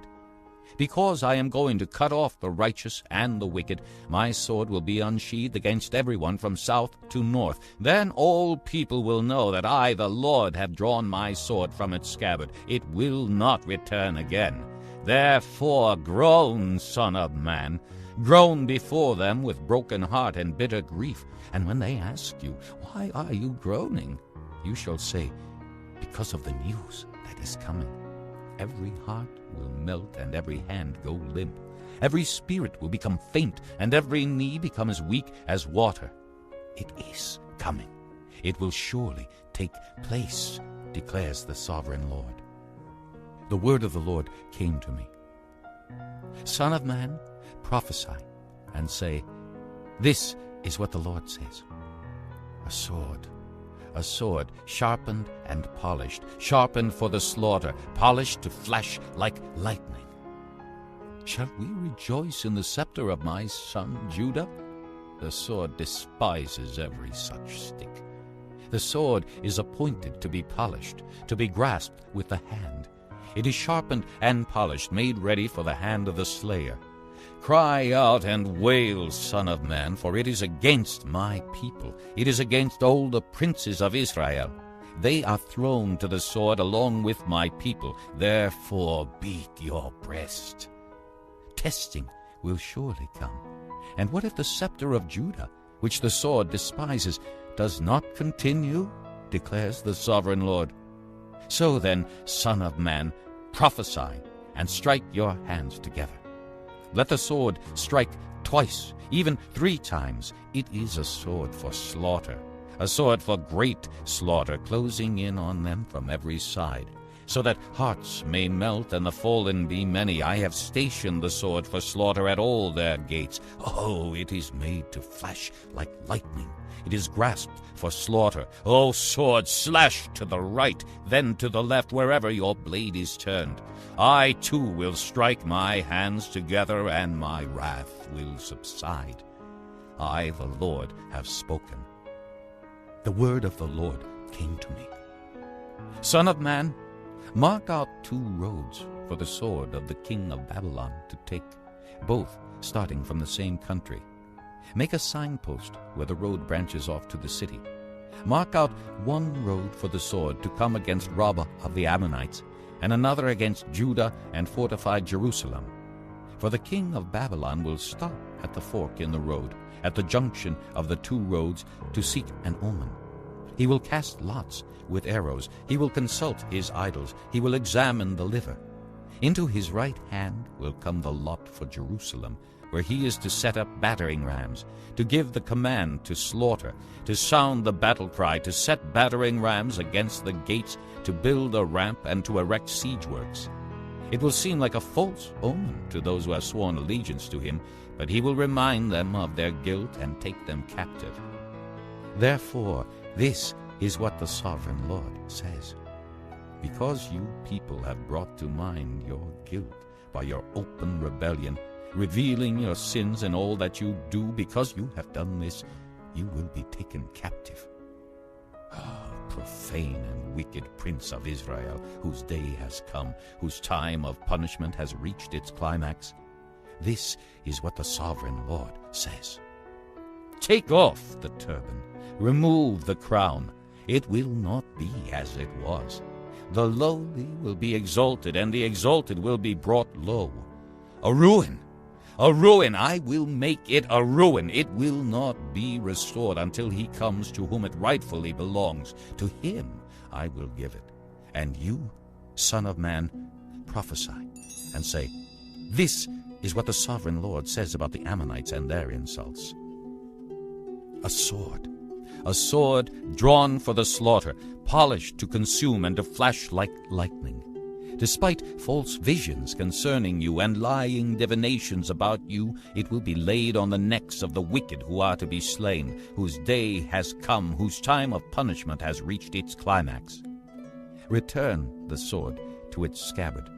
In the place where you were created, in the land of your ancestry, I will judge you. I will pour out my wrath upon you and breathe out my fiery anger against you.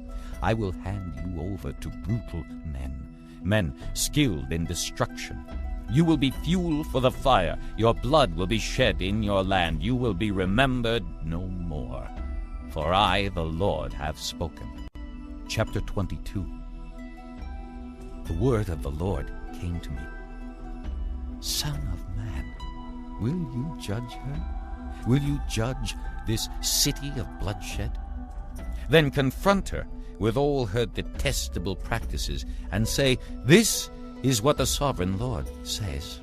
O city that brings on herself doom by shedding blood in her midst, and defiles herself by making idols, you have become guilty because of the blood you have shed, and have become defiled by the idols you have made. You have brought your days to a close, and the end of your years has come. Therefore I will make you an object of scorn to the nations, and a laughingstock to all the countries. Those who are near and those who are far away will mock you, O infamous city, full of turmoil. See how each of the princes of Israel who are in you uses his power to shed blood. In you they have treated father and mother with contempt. In you they have oppressed the alien and mistreated the fatherless and the widow. You have despised my holy things and desecrated my Sabbaths. In you are slanderous men bent on shedding blood. In you are those who eat at the mountain shrines and commit lewd acts. In you are those who dishonor their father's bed. In you are those who violate women during their period when they are ceremonially unclean. In you one man commits a detestable offense with his neighbor's wife, another shamefully defiles his daughter-in-law, and another violates his sister, his own father's daughter.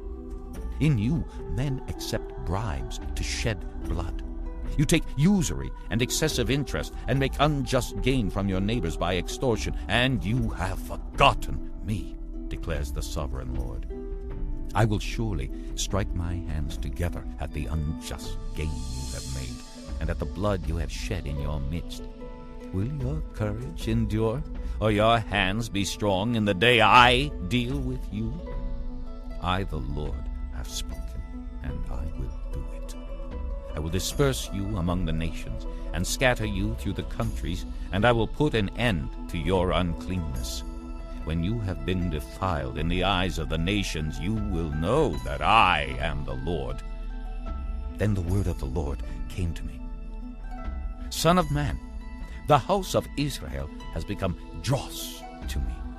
All of them are the copper, tin, iron, and lead left inside a furnace. They are but the dross of silver. Therefore, this is what the sovereign Lord says. Because you have all become dross, I will gather you into Jerusalem. As men gather silver, copper, iron, lead, and tin into a furnace to melt it with a fiery blast, so will I gather you in my anger and my wrath, and put you inside the city and melt you. I will gather you, and I will blow on you with my fiery wrath, and you will be melted inside her.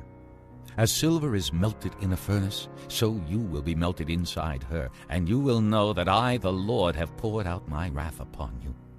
Again the word of the Lord came to me. Son of man, say to the land, you are a land that has had no rain or showers in the day of wrath. There is a conspiracy of her princes within her, like a roaring lion tearing its prey. They devour people, take treasures and precious things, and make many widows within her. Her priests do violence to my law and profane my holy things. They do not distinguish between the holy and the common. They teach that there is no difference between the unclean and the clean, and they shut their eyes to the keeping of my Sabbaths, so that I am profaned among them. Her officials within her are like wolves tearing their prey. They shed blood and kill people to make unjust gain. Her prophets whitewash these deeds for them by false visions and lying divinations. They say, this is what the sovereign Lord says, when the Lord has not spoken. The people of the land practice extortion and commit robbery. They oppress the poor and needy and mistreat the alien, denying them justice. I looked for a man among them who would build up the wall and stand before me in the gap on behalf of the land, so I would not have to destroy it. But I found none. So I will pour out my wrath on them and consume them with my fiery anger, bringing down on their own heads all they have done, declares the sovereign Lord. Chapter 23. The word of the Lord came to me. Son of man, there were 2 women, daughters of the same mother. They became prostitutes in Egypt, engaging in prostitution from their youth. In that land their breasts were fondled and their virgin bosoms caressed. The older was named Oholah, and her sister was Oholibah. They were mine, and gave birth to sons and daughters. Oholah is Samaria, and Oholibah is Jerusalem. Oholah engaged in prostitution while she was still mine, and she lusted after her lovers, the Assyrians, warriors clothed in blue, governors and commanders, all of them handsome young men and mounted horsemen. She gave herself as a prostitute to all the elite of the Assyrians, and defiled herself with all the idols of everyone she lusted after. She did not give up the prostitution she began in Egypt, when during her youth men slept with her, caressed her virgin bosom, and poured out their lust upon her. Therefore I handed her over to her lovers, the Assyrians, for whom she lusted. They stripped her naked, took away her sons and daughters, and killed her with the sword. She became a byword among women, and punishment was inflicted on her. Her sister Oholibah saw this, yet in her lust and prostitution she was more depraved than her sister. She too lusted after the Assyrians, governors and commanders, warriors in full dress, mounted horsemen, all handsome young men. I saw that she too defiled herself. Both of them went the same way. But she carried her prostitution still further. She saw men portrayed on a wall, figures of Chaldeans portrayed in red, with belts around their waists and flowing turbans on their heads. All of them looked like Babylonian chariot officers, natives of Chaldea. As soon as she saw them, she lusted after them, and sent messengers to them in Chaldea.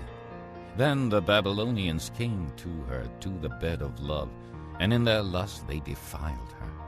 After she had been defiled by them, she turned away from them in disgust. When she carried on her prostitution openly and exposed her nakedness, I turned away from her in disgust, just as I had turned away from her sister. Yet she became more and more promiscuous as she recalled the days of her youth, when she was a prostitute in Egypt. There she lusted after her lovers, whose genitals were like those of donkeys, and whose emission was like that of horses. So you longed for the lewdness of your youth, when in Egypt your bosom was caressed, and your young breasts fondled.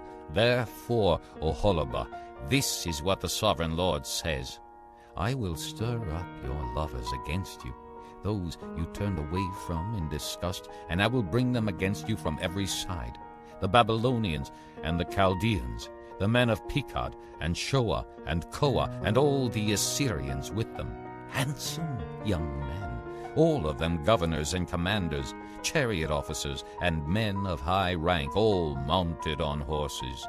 They will come against you with weapons, chariots and wagons, and with a throng of people. They will take up positions against you on every side, with large and small shields and with helmets. I will turn you over to them for punishment, and they will punish you according to their standards. I will direct my jealous anger against you, and they will deal with you in fury. They will cut off your noses and your ears, and those of you who are left will fall by the sword. They will take away your sons and daughters, and those of you who are left will be consumed by fire. They will also strip you of your clothes and take your fine jewelry. So I will put a stop to the lewdness and prostitution you began in Egypt. You will not look on these things with longing, or remember Egypt any more. For this is what the sovereign Lord says: I am about to hand you over to those you hate, to those you turned away from in disgust.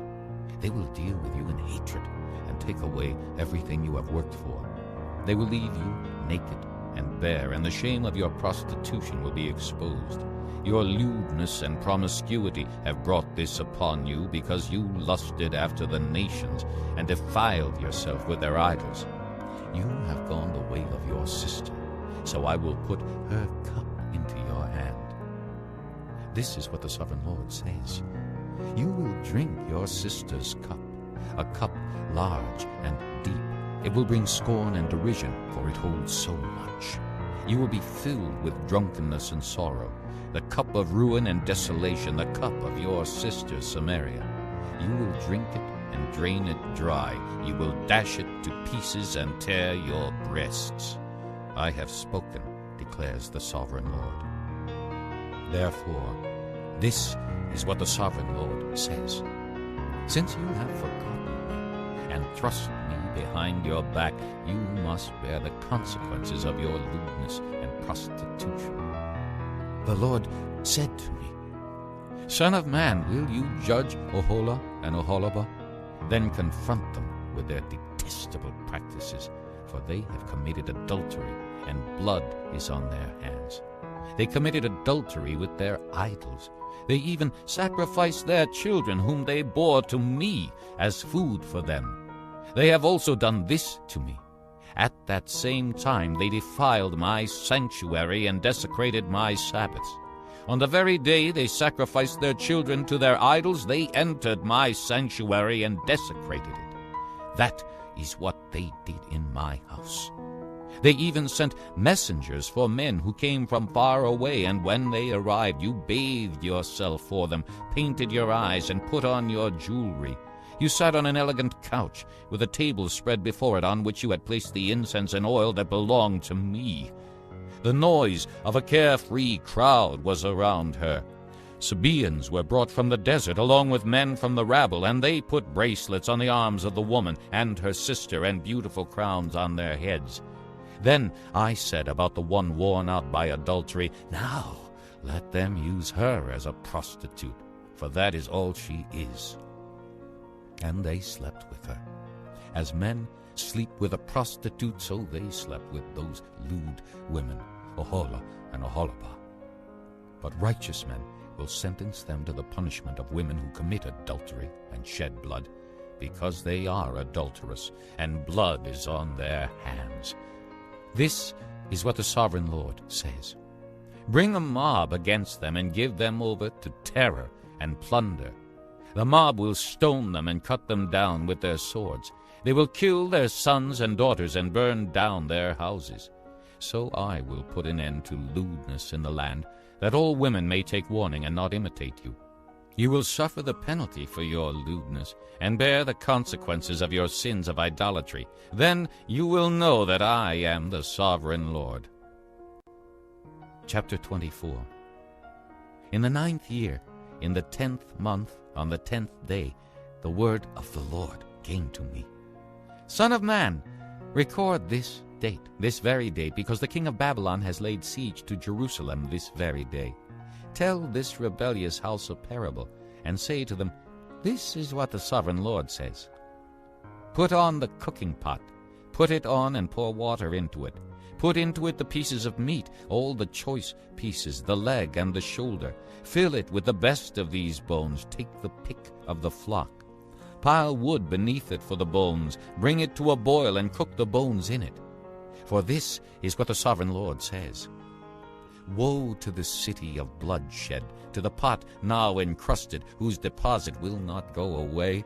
Empty it piece by piece without casting lots for them. For the blood she shed is in her midst. She poured it on the bare rock. She did not pour it on the ground where the dust would cover it. To stir up wrath and take revenge, I put her blood on the bare rock so that it would not be covered. Therefore, this is what the sovereign Lord says. Woe to the city of bloodshed. I too will pile the wood high, so heap on the wood and kindle the fire.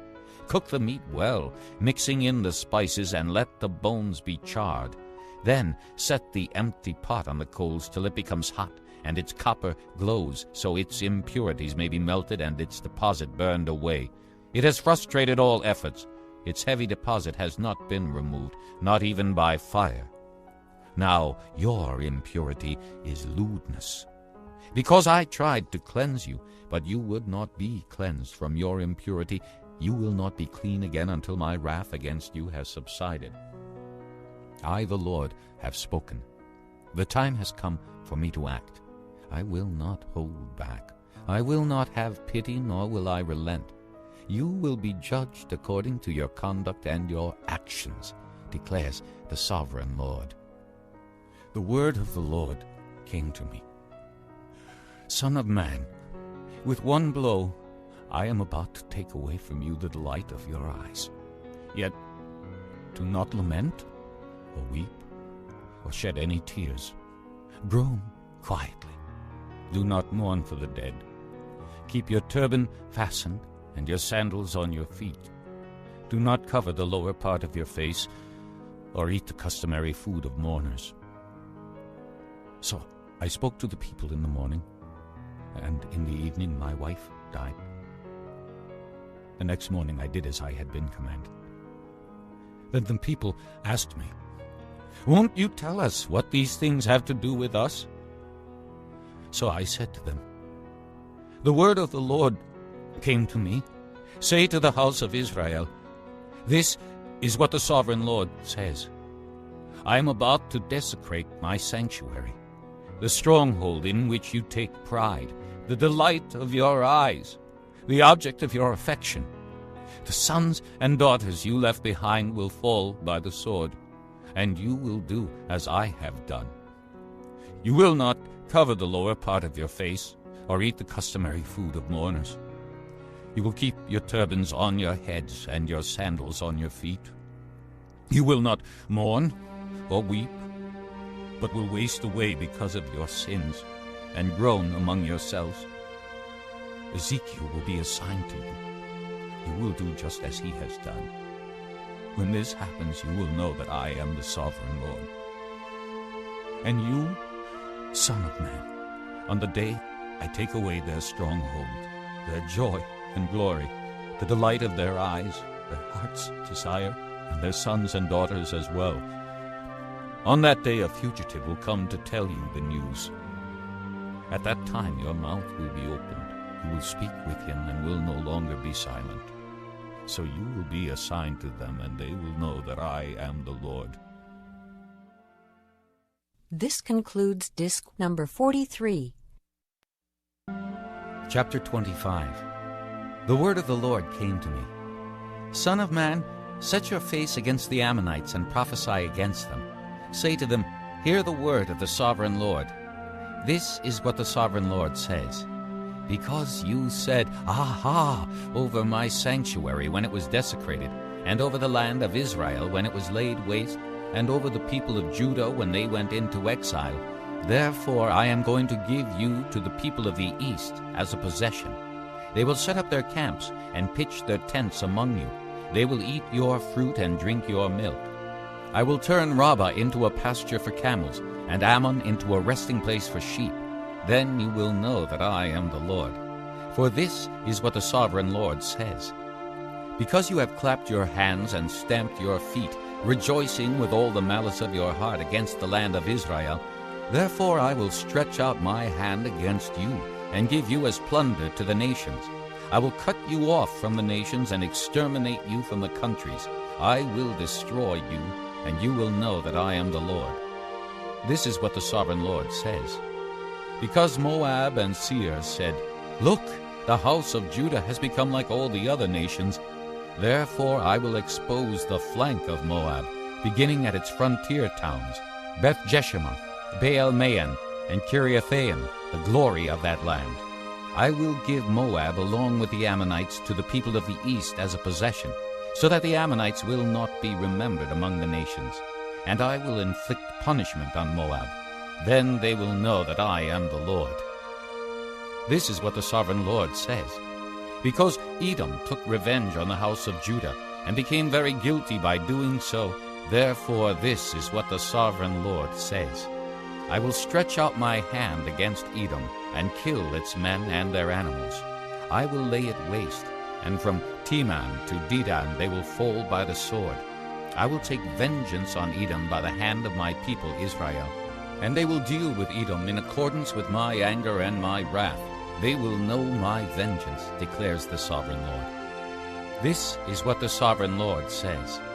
Because the Philistines acted in vengeance, and took revenge with malice in their hearts, and with ancient hostility sought to destroy Judah, therefore this is what the sovereign Lord says.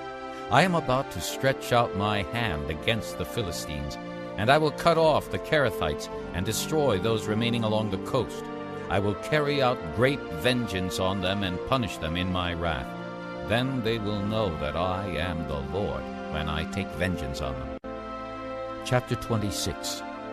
In the 11th year, on the first day of the month, the word of the Lord came to me. Son of man, because Tyre has said of Jerusalem, Aha! The gate to the nations is broken, and its doors have swung open to me. Now that she lies in ruins, I will prosper. Therefore, this is what the sovereign Lord says. I am against you, O Tyre, and I will bring many nations against you like the sea casting up its waves. They will destroy the walls of Tyre and pull down her towers. I will scrape away her rubble and make her a bare rock. Out in the sea she will become a place to spread fish nets, for I have spoken, declares the sovereign Lord. She will become plunder for the nations, and her settlements on the mainland will be ravaged by the sword. Then they will know that I am the Lord. For this is what the sovereign Lord says. From the north I am going to bring against Tyre Nebuchadnezzar, king of Babylon, king of kings, with horses and chariots, with horsemen and a great army. He will ravage your settlements on the mainland with the sword. He will set up siege works against you, build a ramp up to your walls, and raise his shields against you. He will direct the blows of his battering rams against your walls, and demolish your towers with his weapons. His horses will be so many that they will cover you with dust. Your walls will tremble at the noise of the war horses, wagons, and chariots when he enters your gates, as men enter a city whose walls have been broken through. The hoofs of his horses will trample all your streets. He will kill your people with the sword, and your strong pillars will fall to the ground. They will plunder your wealth and loot your merchandise. They will break down your walls and demolish your fine houses and throw your stones, timber, and rubble into the sea. I will put an end to your noisy songs, and the music of your harps will be heard no more. I will make you a bare rock, and you will become a place to spread fish nets. You will never be rebuilt, for I, the Lord, have spoken, declares the sovereign Lord. This is what the sovereign Lord says to Tyre. Will not the coastlands tremble at the sound of your fall, when the wounded groan and the slaughter takes place in you? Then all the princes of the coast will step down from their thrones and lay aside their robes and take off their embroidered garments. Clothed with terror, they will sit on the ground, trembling every moment, appalled at you. Then they will take up a lament concerning you and say to you, How you are destroyed, O city of renown, peopled by men of the sea. You were a power on the seas, you and your citizens. You put your terror on all who live there. Now the coastlands tremble on the day of your fall. The islands in the sea are terrified at your collapse. This is what the sovereign Lord says. When I make you a desolate city, like cities no longer inhabited, and when I bring the ocean depths over you and its vast waters cover you, then I will bring you down with those who go down to the pit, to the people of long ago. I will make you dwell in the earth below, as in ancient ruins, with those who go down to the pit, and you will not return or take your place in the land of the living. I will bring you to a horrible end, and you will be no more. You will be sought, but you will never again be found, declares the sovereign Lord. Chapter 27. The word of the Lord came to me. Son of man, take up a lament concerning Tyre. Say to Tyre, situated at the gateway to the sea, merchant of peoples on many coasts, this is what the sovereign Lord says. You say, O Tyre, I am perfect in beauty. Your domain was on the high seas. Your builders brought your beauty to perfection. They made all your timbers of pine trees from Senir. They took a cedar from Lebanon to make a mast for you. Of oaks from Bashan they made your oars. Of cypress wood from the coasts of Cyprus they made your deck, inlaid with ivory. Fine embroidered linen from Egypt was your sail and served as your banner. Your awnings were of blue and purple from the coasts of Elisha. Men of Sidon and Arvad were your oarsmen. Your skilled men, O Tyre, were aboard as your seamen. Veteran craftsmen of Gebal were on board as shipwrights to caulk your seams. All the ships of the sea and their sailors came alongside to trade for your wares. Men of Persia, Lydia, and Put served as soldiers in your army. They hung their shields and helmets on your walls, bringing you splendor. Men of Arvad and Helek manned your walls on every side. Men of Gamad were in your towers. They hung their shields around your walls. They brought your beauty to perfection. Tarshish did business with you because of your great wealth of goods. They exchanged silver, iron, tin, and lead for your merchandise. Greece, Tubal, and Meshech traded with you. They exchanged slaves and articles of bronze for your wares. Men of Beth Togarmah exchanged workhorses, war horses, and mules for your merchandise. The men of Rhodes traded with you, and many coastlands were your customers. They paid you with ivory tusks and ebony. Aram did business with you because of your many products. They exchanged turquoise, purple fabric, embroidered work, fine linen, coral, and rubies for your merchandise. Judah and Israel traded with you. They exchanged wheat from Minnith and confections, honey, oil, and balm for your wares. Damascus, because of your many products and great wealth of goods, did business with you in wine from Helbon and wool from Zahar. Danites and Greeks from Uzal bought your merchandise. They exchanged wrought iron, cassia, and calamus for your wares.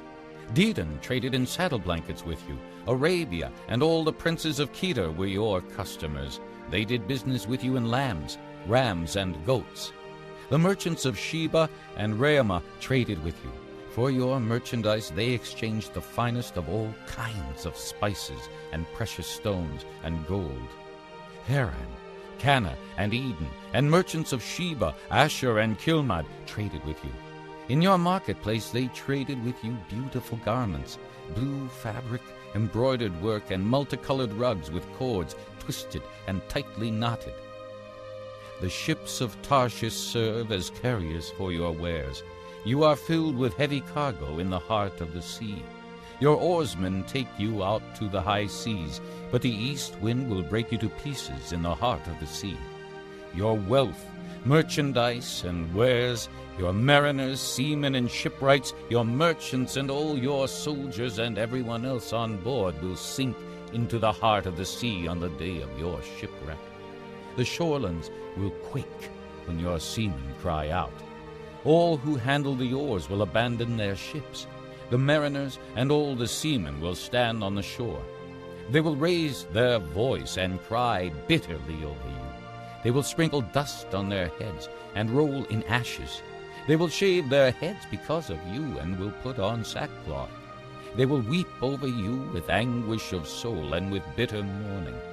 As they wail and mourn over you, they will take up a lament concerning you. Who was ever silenced like Tyre, surrounded by the sea? When your merchandise went out on the seas, you satisfied many nations. With your great wealth and your wares, you enriched the kings of the earth. Now you are shattered by the sea in the depths of the waters. Your wares and all your company have gone down with you. All who live in the coastlands are appalled at you. Their kings shudder with horror, and their faces are distorted with fear. The merchants among the nations hiss at you. You have come to a horrible end, and will be no more. Chapter 28. The word of the Lord came to me. Son of man, say to the ruler of Tyre, this is what the sovereign Lord says. In the pride of your heart you say, I am a god. I sit on the throne of a god in the heart of the seas. But you are a man and not a god, though you think you are as wise as a god. Are you wiser than Daniel? Is no secret hidden from you? By your wisdom and understanding you have gained wealth for yourself, and amassed gold and silver in your treasuries. By your great skill in trading you have increased your wealth, and because of your wealth your heart has grown proud. Therefore this is what the sovereign Lord says. Because you think you are wise, as wise as a god. I am going to bring foreigners against you, the most ruthless of nations. They will draw their swords against your beauty and wisdom and pierce your shining splendor. They will bring you down to the pit, and you will die a violent death in the heart of the seas. Will you then say, I am a god, in the presence of those who kill you? You will be but a man, not a god, in the hands of those who slay you. You will die the death of the uncircumcised at the hands of foreigners. I have spoken, declares the sovereign Lord. The word of the Lord came to me. Son of man, take up a lament concerning the king of Tyre, and say to him, This is what the sovereign Lord says. You were the model of perfection, full of wisdom and perfect in beauty. You were in Eden, the garden of God. Every precious stone adorned you, ruby, topaz and emerald, chrysolite, onyx and jasper, sapphire, turquoise and beryl. Your settings and mountings were made of gold. On the day you were created, they were prepared. You were anointed as a guardian cherub, for so I ordained you. You were on the holy mount of God.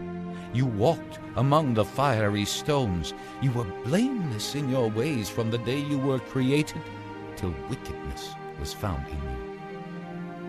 Through your widespread trade, you were filled with violence, and you sinned. So I drove you in disgrace from the mount of God, and I expelled you, O guardian cherub, from among the fiery stones. Your heart became proud on account of your beauty, and you corrupted your wisdom because of your splendor. So I threw you to the earth. I made a spectacle of you before kings.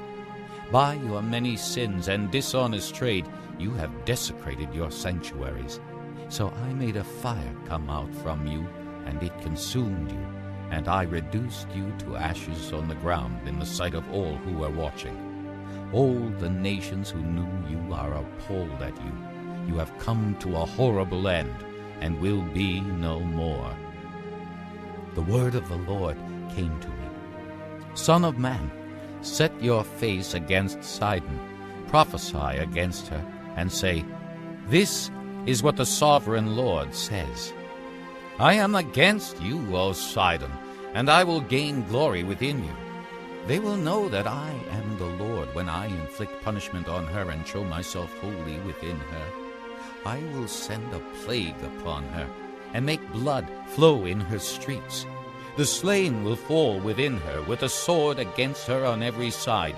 Then they will know that I am the Lord. No longer will the people of Israel have malicious neighbors who are painful briars and sharp thorns. Then they will know that I am the sovereign Lord. This is what the sovereign Lord says. When I gather the people of Israel from the nations where they have been scattered, I will show myself holy among them in the sight of the nations. Then they will live in their own land, which I gave to my servant Jacob. They will live there in safety, and will build houses and plant vineyards. They will live in safety when I inflict punishment on all their neighbors who maligned them. Then they will know that I am the Lord their God. Chapter 29. In the 10th year, in the 10th month, on the 12th day, the word of the Lord came to me. Son of man, set your face against Pharaoh, king of Egypt, and prophesy against him and against all Egypt. Speak to him and say, This is what the sovereign Lord says. I am against you, Pharaoh, king of Egypt, you great monster lying among your streams. You say, The Nile is mine. I made it for myself. But I will put hooks in your jaws and make the fish of your streams stick to your scales. I will pull you out from among your streams with all the fish sticking to your scales. I will leave you in the desert, you and all the fish of your streams. You will fall on the open field and not be gathered or picked up. I will give you as food to the beasts of the earth and the birds of the air. Then all who live in Egypt will know that I am the Lord. You have been a staff of reed for the house of Israel. When they grasped you with their hands, you splintered, and you tore open their shoulders. When they leaned on you, you broke, and their backs were wrenched. Therefore, this is what the sovereign Lord says: I will bring a sword against you and kill your men and their animals. Egypt will become a desolate wasteland. Then they will know that I am the Lord. Because you said, the Nile is mine, I made it. Therefore I am against you and against your streams. And I will make the land of Egypt a ruin and a desolate waste from Migdol to Aswan, as far as the border of Cush. No foot of man or animal will pass through it. No one will live there for 40 years. I will make the land of Egypt desolate among devastated lands, and her cities will lie desolate 40 years among ruined cities, and I will disperse the Egyptians among the nations and scatter them through the countries. Yet this is what the sovereign Lord says: at the end of 40 years, I will gather the Egyptians from the nations where they were scattered. I will bring them back from captivity and return them to Upper Egypt, the land of their ancestry. There they will be a lowly kingdom. It will be the lowliest of kingdoms, and will never again exalt itself above the other nations. I will make it so weak that it will never again rule over the nations. Egypt will no longer be a source of confidence for the people of Israel, but will be a reminder of their sin in turning to her for help. Then they will know that I am the sovereign Lord. In the 27th year, in the first month, on the first day, the word of the Lord came to me. Son of man, Nebuchadnezzar, king of Babylon, drove his army in a hard campaign against Tyre. Every head was rubbed bare, and every shoulder made raw. Yet he and his army got no reward from the campaign he led against Tyre. Therefore, this is what the sovereign Lord says: I am going to give Egypt to Nebuchadnezzar, king of Babylon, and he will carry off its wealth. He will loot and plunder the land as pay for his army. I have given him Egypt as a reward for his efforts, because he and his army did it for me, declares the sovereign Lord. On that day I will make a horn grow for the house of Israel, and I will open your mouth among them. Then they will know that I am the Lord. Chapter 30. The word of the Lord came to me. Son of man, prophesy and say, this is what the sovereign Lord says. Wail and say, alas for that day, for the day is near. The day of the Lord is near, a day of clouds, a time of doom for the nations. A sword will come against Egypt, and anguish will come upon Cush. When the slain fall in Egypt, her wealth will be carried away and her foundations torn down. Cush and Put, Lydia and all Arabia, Libya and the people of the covenant land will fall by the sword along with Egypt. This is what the Lord says. The allies of Egypt will fall, and her proud strength will fail. From Migdol to Aswan they will fall by the sword within her, declares the sovereign Lord.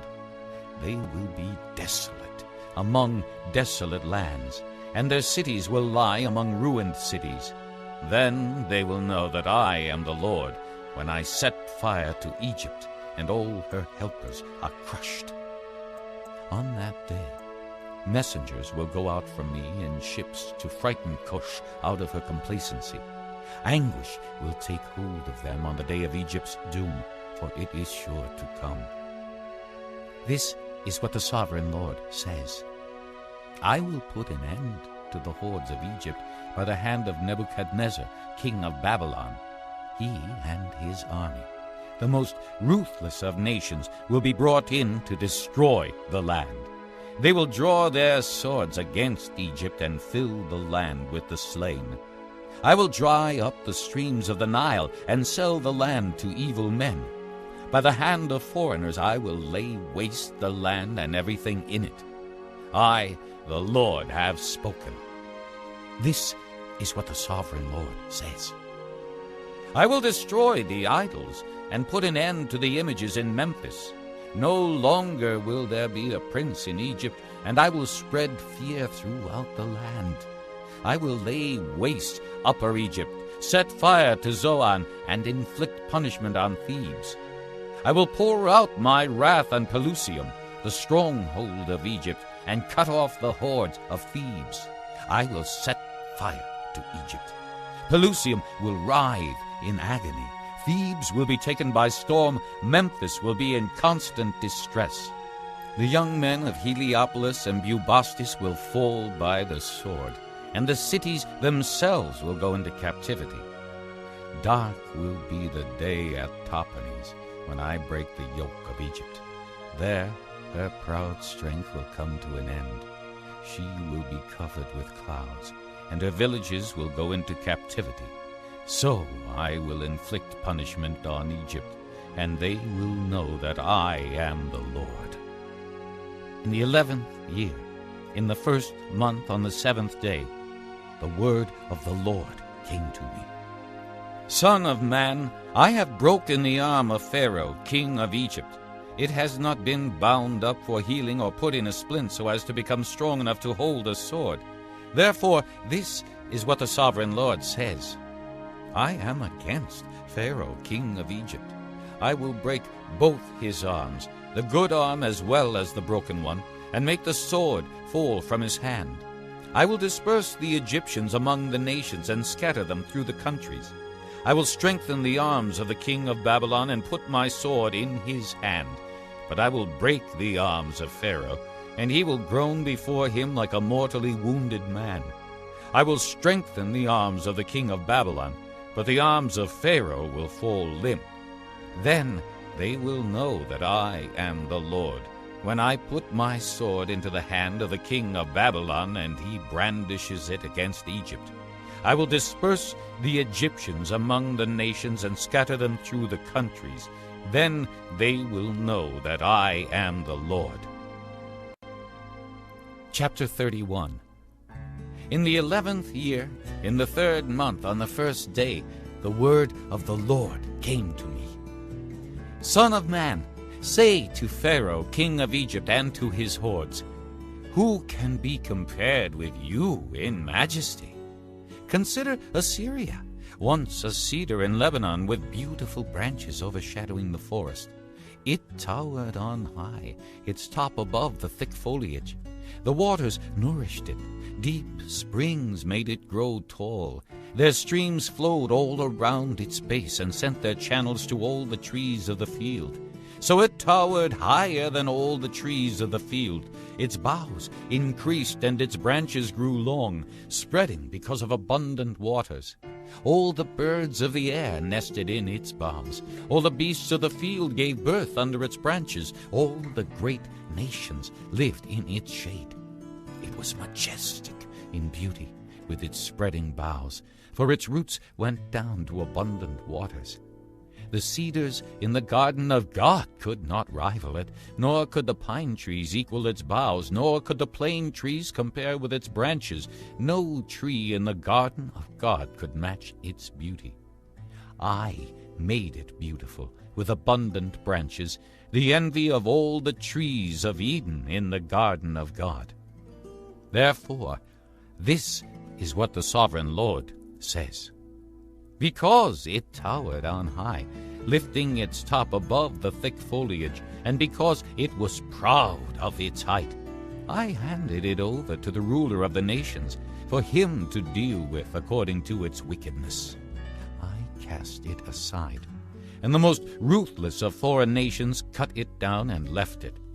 Its boughs fell on the mountains and in all the valleys. Its branches lay broken in all the ravines of the land. All the nations of the earth came out from under its shade and left it. All the birds of the air settled on the fallen tree, and all the beasts of the field were among its branches. Therefore no other trees by the waters are ever to tower proudly on high, lifting their tops above the thick foliage. No other trees so well watered are ever to reach such a height. They are all destined for death, for the earth below, among mortal men with those who go down to the pit. This is what the sovereign Lord says. On the day it was brought down to the grave, I covered the deep springs with mourning for it. I held back its streams, and its abundant waters were restrained. Because of it I clothed Lebanon with gloom, and all the trees of the field withered away.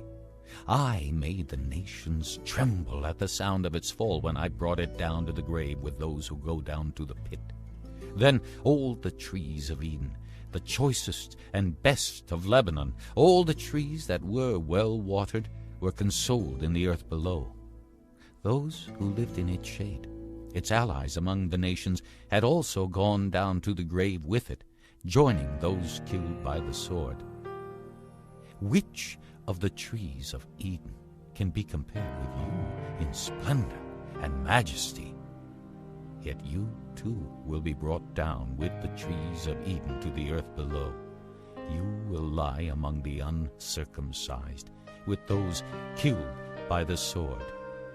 This is Pharaoh and all his hordes, declares the sovereign Lord. Chapter 32. In the 12th year, in the 12th month, on the first day, the word of the Lord came to me. Son of man, take up a lament concerning Pharaoh, king of Egypt, and say to him, You are like a lion among the nations. You are like a monster in the seas, thrashing about in your streams, churning the water with your feet and muddying the streams. This is what the sovereign Lord says. With a great throng of people I will cast my net over you, and they will haul you up in my net. I will throw you on the land and hurl you on the open field. I will let all the birds of the air settle on you, and all the beasts of the earth gorge themselves on you. I will spread your flesh on the mountains, and fill the valleys with your remains. I will drench the land with your flowing blood all the way to the mountains, and the ravines will be filled with your flesh. When I snuff you out, I will cover the heavens and darken their stars. I will cover the sun with a cloud, and the moon will not give its light. All the shining lights in the heavens I will darken over you. I will bring darkness over your land, declares the sovereign Lord. I will trouble the hearts of many peoples when I bring about your destruction among the nations, among lands you have not known. I will cause many peoples to be appalled at you, and their kings will shudder with horror because of you when I brandish my sword before them. On the day of your downfall, each of them will tremble every moment for his life. For this is what the sovereign Lord says. The sword of the king of Babylon will come against you. I will cause your hordes to fall by the swords of mighty men, the most ruthless of all nations. They will shatter the pride of Egypt, and all her hordes will be overthrown. I will destroy all her cattle from beside abundant waters, no longer to be stirred by the foot of man, or muddied by the hoofs of cattle. Then I will let her waters settle, and make her streams flow like oil, declares the sovereign Lord. When I make Egypt desolate and strip the land of everything in it, when I strike down all who live there, then they will know that I am the Lord. This is the lament they will chant for her. The daughters of the nations will chant it. For Egypt and all her hordes they will chant it, declares the sovereign Lord.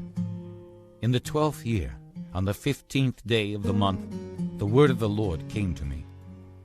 Son of man, wail for the hordes of Egypt, and consign to the earth below both her and the daughters of mighty nations, with those who go down to the pit.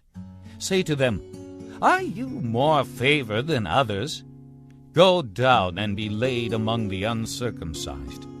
They will fall among those killed by the sword. The sword is drawn. Let her be dragged off with all her hordes. From within the grave the mighty leaders will say of Egypt and her allies, "They have come down, and they lie with the uncircumcised, with those killed by the sword." Assyria is there with her whole army. She is surrounded by the graves of all her slain, all who have fallen by the sword. Their graves are in the depths of the pit, and her army lies around her grave. All who had spread terror in the land of the living are slain, fallen by the sword. Elam is there with all her hordes around her grave. All of them are slain, fallen by the sword. All who had spread terror in the land of the living went down uncircumcised to the earth below. They bear their shame with those who go down to the pit. A bed is made for her among the slain, with all her hordes around her grave. All of them are uncircumcised, killed by the sword. Because their terror had spread in the land of the living, they bear their shame with those who go down to the pit. They are laid among the slain. Meshech and Tubal are there, with all their hordes around their graves. All of them are uncircumcised, killed by the sword, because they spread their terror in the land of the living. Do they not lie with the other uncircumcised warriors who have fallen, who went down to the grave with their weapons of war, whose swords were placed under their heads? The punishment for their sins rested on their bones, though the terror of these warriors had stalked through the land of the living. You too, O Pharaoh, will be broken, and will lie among the uncircumcised with those killed by the sword. Edom is there, her kings and all her princes. Despite their power, they are laid with those killed by the sword. They lie with the uncircumcised, with those who go down to the pit. All the princes of the north and all the Sidonians are there. They went down with the slain in disgrace, despite the terror caused by their power. They lie uncircumcised with those killed by the sword, and bear their shame with those who go down to the pit. Pharaoh, he and all his army will see them, and he will be consoled for all his hordes that were killed by the sword, declares the sovereign Lord. Although I had him spread terror in the land of the living, Pharaoh and all his hordes will be laid among the uncircumcised, with those killed by the sword, declares the sovereign Lord. Chapter 33. The word of the Lord came to me. Son of man, speak to your countrymen, and say to them, when I bring the sword against the land, and the people of the land choose one of their men, and make him their watchman, and he sees the sword coming against the land, and blows the trumpet to warn the people, then, if anyone hears the trumpet, but does not take warning, and the sword comes and takes his life, his blood will be on his own head. Since he heard the sound of the trumpet, but did not take warning, his blood will be on his own head. If he had taken warning, he would have saved himself.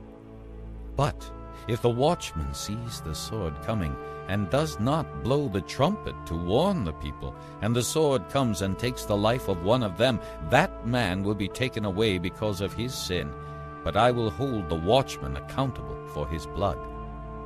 Son of man, I have made you a watchman for the house of Israel. So hear the word I speak, and give them warning from me. When I say to the wicked, O wicked man, you will surely die, and you do not speak out to dissuade him from his ways, that wicked man will die for his sin, and I will hold you accountable for his blood. But if you do warn the wicked man to turn from his ways, and he does not do so, he will die for his sin, but you will have saved yourself. Son of man, say to the house of Israel, this is what you are saying. Our offenses and sins weigh us down, and we are wasting away because of them. How then can we live? Say to them, as surely as I live, declares the sovereign Lord, I take no pleasure in the death of the wicked, but rather that they turn from their ways and live. Turn from your evil ways. Why will you die, O house of Israel? Therefore, Son of man, say to your countrymen, the righteousness of the righteous man will not save him when he disobeys, and the wickedness of the wicked man will not cause him to fall when he turns from it. The righteous man, if he sins, will not be allowed to live because of his former righteousness. If I tell the righteous man that he will surely live, but then he trusts in his righteousness and does evil, none of the righteous things he has done will be remembered. He will die for the evil he has done. And if I say to the wicked man, you will surely die, but he then turns away from his sin and does what is just and right, if he gives back what he took in pledge for a loan, returns what he has stolen, follows the decrees that give life, and does no evil, he will surely live. He will not die. None of the sins he has committed will be remembered against him. He has done what is just and right. He will surely live. Yet your countrymen say, the way of the Lord is not just. But it is their way that is not just. If a righteous man turns from his righteousness and does evil, he will die for it. And if a wicked man turns away from his wickedness and does what is just and right, he will live by doing so. Yet, O house of Israel, you say, the way of the Lord is not just, but I will judge each of you according to his own ways. In the 12th year of our exile, in the 10th month, on the 5th day, a man who had escaped from Jerusalem came to me and said, the city has fallen. Now, the evening before the man arrived, the hand of the Lord was upon me, and he opened my mouth before the man came to me in the morning. So my mouth was opened, and I was no longer silent. Then the word of the Lord came to me. Son of man, the people living in those ruins in the land of Israel are saying, Abraham was only one man, yet he possessed the land, but we are many. Surely the land has been given to us as our possession. Therefore say to them, this is what the sovereign Lord says. Since you eat meat with the blood still in it, and look to your idols, and shed blood, should you then possess the land? You rely on your sword. You do detestable things, and each of you defiles his neighbor's wife. Should you then possess the land? Say this to them. This is what the sovereign Lord says. As surely as I live, those who are left in the ruins will fall by the sword.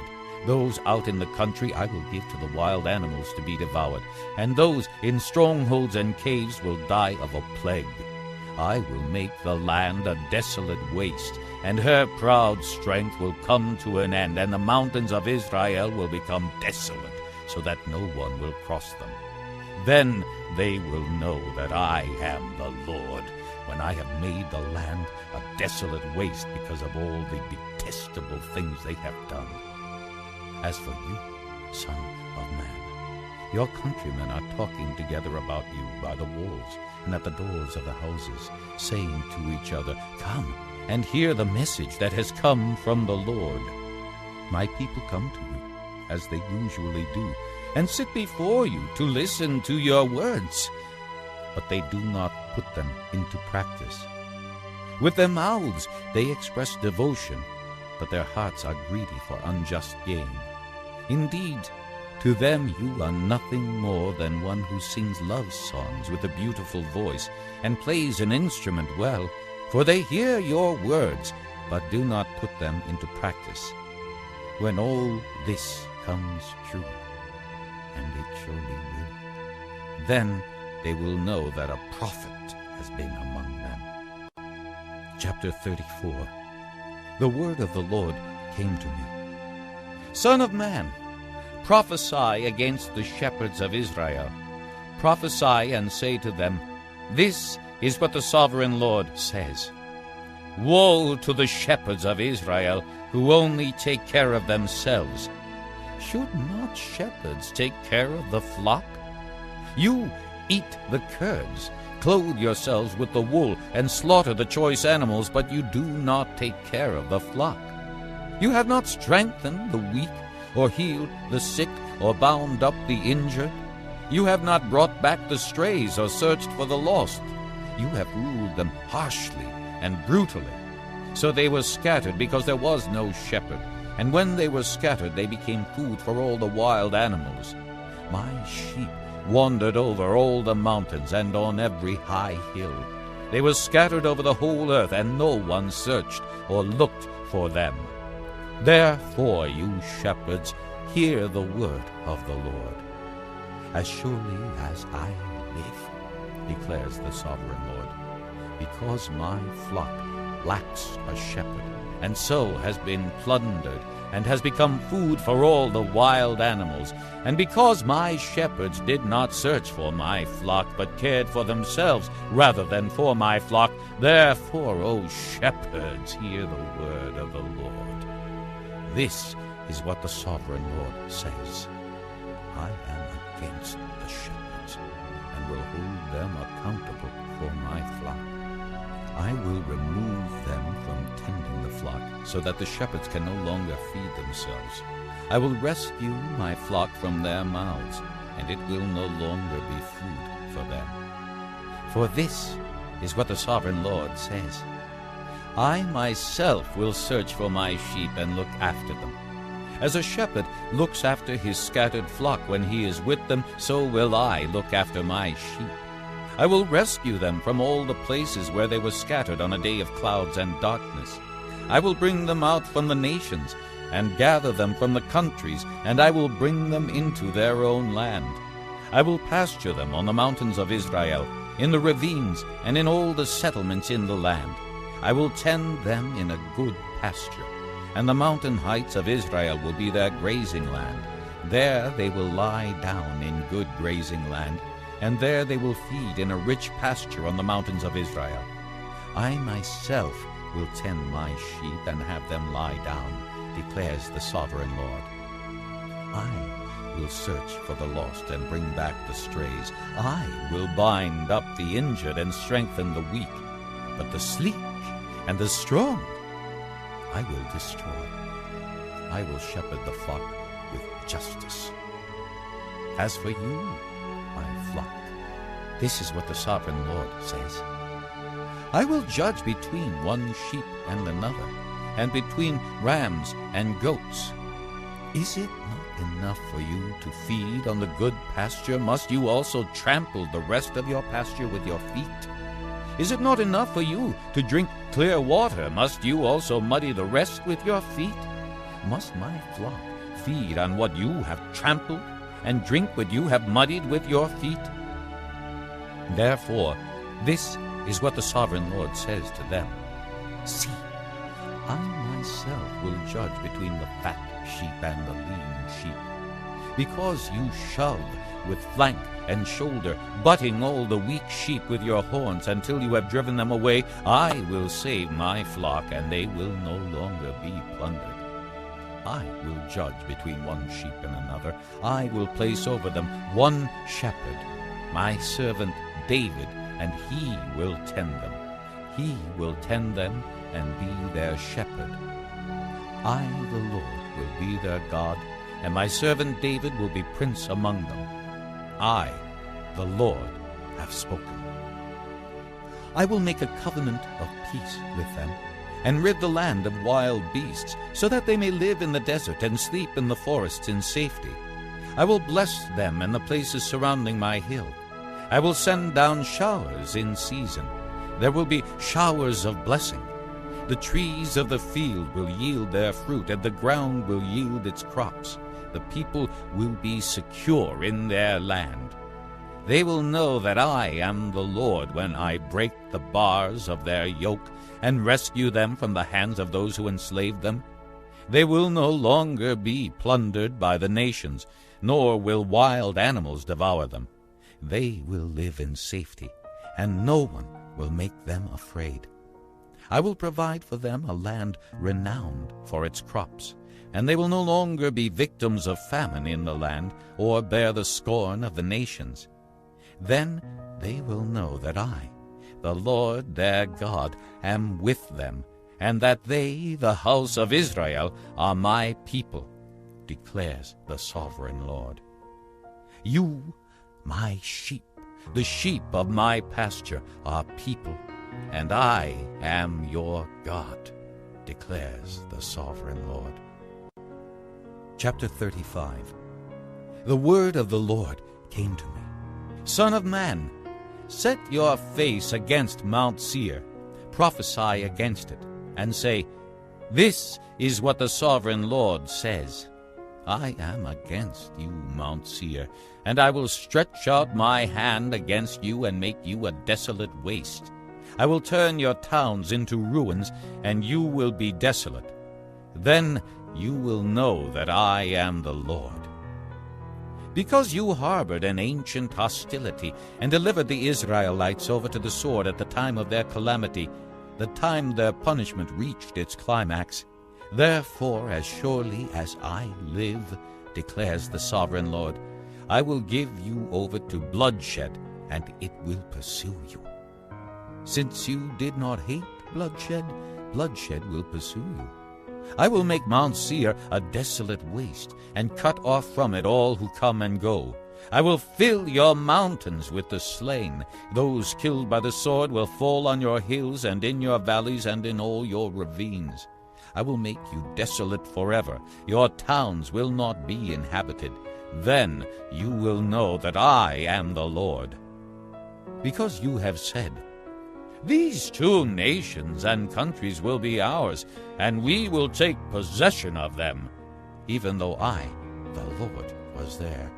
Therefore, as surely as I live, declares the sovereign Lord, I will treat you in accordance with the anger and jealousy you showed in your hatred of them, and I will make myself known among them when I judge you. Then you will know that I, the Lord, have heard all the contemptible things you have said against the mountains of Israel. You said, They have been laid waste and have been given over to us to devour. You boasted against me and spoke against me without restraint, and I heard it. This is what the sovereign Lord says. While the whole earth rejoices, I will make you desolate. Because you rejoiced when the inheritance of the house of Israel became desolate, that is how I will treat you. You will be desolate, O Mount Seir, you and all of Edom. Then they will know that I am the Lord. Chapter 36. Son of man, prophesy to the mountains of Israel, and say, O mountains of Israel, hear the word of the Lord. This is what the sovereign Lord says. The enemy said of you, Aha! The ancient heights have become our possession. Therefore prophesy and say, This is what the sovereign Lord says. Because they ravaged and hounded you from every side, so that you became the possession of the rest of the nations, and the object of people's malicious talk and slander. Therefore, O mountains of Israel, hear the word of the sovereign Lord. This is what the sovereign Lord says to the mountains and hills, to the ravines and valleys, to the desolate ruins and the deserted towns that have been plundered and ridiculed by the rest of the nations around you. This is what the sovereign Lord says. In my burning zeal I have spoken against the rest of the nations, and against all Edom, for with glee and with malice in their hearts they made my land their own possession, so that they might plunder its pasture land. Therefore prophesy concerning the land of Israel, and say to the mountains and hills, to the ravines and valleys, This is what the sovereign Lord says. I speak in my jealous wrath, because you have suffered the scorn of the nations. Therefore this is what the sovereign Lord says, I swear with uplifted hand that the nations around you will also suffer scorn. But you O mountains of Israel, will produce branches and fruit for my people Israel, for they will soon come home. I am concerned for you, and will look on you with favor. You will be plowed and sown, and I will multiply the number of people upon you, even the whole house of Israel. The towns will be inhabited, and the ruins rebuilt. I will increase the number of men and animals upon you, and they will be fruitful and become numerous. I will settle people on you as in the past, and will make you prosper more than before. Then you will know that I am the Lord. I will cause people, my people Israel, to walk upon you. They will possess you, and you will be their inheritance. You will never again deprive them of their children. This is what the sovereign Lord says. Because people say to you, you devour men and deprive your nation of its children, therefore you will no longer devour men or make your nation childless, declares the sovereign Lord. No longer will I make you hear the taunts of the nations, and no longer will you suffer the scorn of the peoples, or cause your nation to fall, declares the sovereign Lord. Again the word of the Lord came to me. Son of man, when the people of Israel were living in their own land, they defiled it by their conduct and their actions. Their conduct was like a woman's monthly uncleanness in my sight. So I poured out my wrath on them because they had shed blood in the land, and because they had defiled it with their idols. I dispersed them among the nations, and they were scattered through the countries. I judged them according to their conduct and their actions. And wherever they went among the nations, they profaned my holy name. For it was said of them, these are the Lord's people, and yet they had to leave his land. I had concern for my holy name, which the house of Israel profaned among the nations where they had gone. Therefore say to the house of Israel, this is what the sovereign Lord says.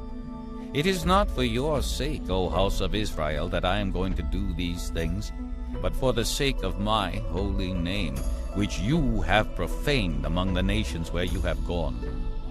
I will show the holiness of my great name, which has been profaned among the nations, the name you have profaned among them. Then the nations will know that I am the Lord, declares the sovereign Lord, when I show myself holy through you before their eyes. For I will take you out of the nations.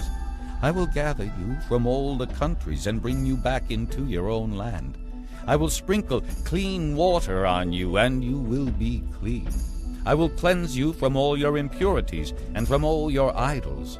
I will give you a new heart and put a new spirit in you.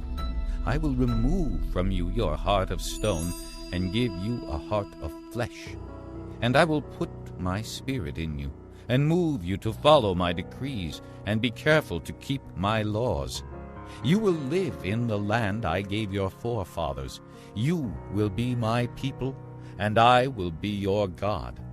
I will save you from all your uncleanness. I will call for the grain and make it plentiful, and will not bring famine upon you.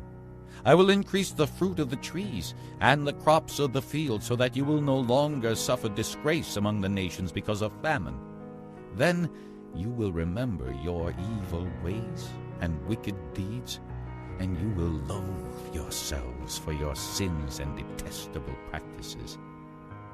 I want you to know that I am not doing this for your sake, declares the sovereign Lord. Be ashamed and disgraced for your conduct, O house of Israel. This is what the sovereign Lord says. On the day I cleanse you from all your sins, I will resettle your towns, and the ruins will be rebuilt. The desolate land will be cultivated instead of lying desolate in the sight of all who pass through it. They will say, this land that was laid waste has become like the Garden of Eden. The cities that were lying in ruins, desolate and destroyed, are now fortified and inhabited.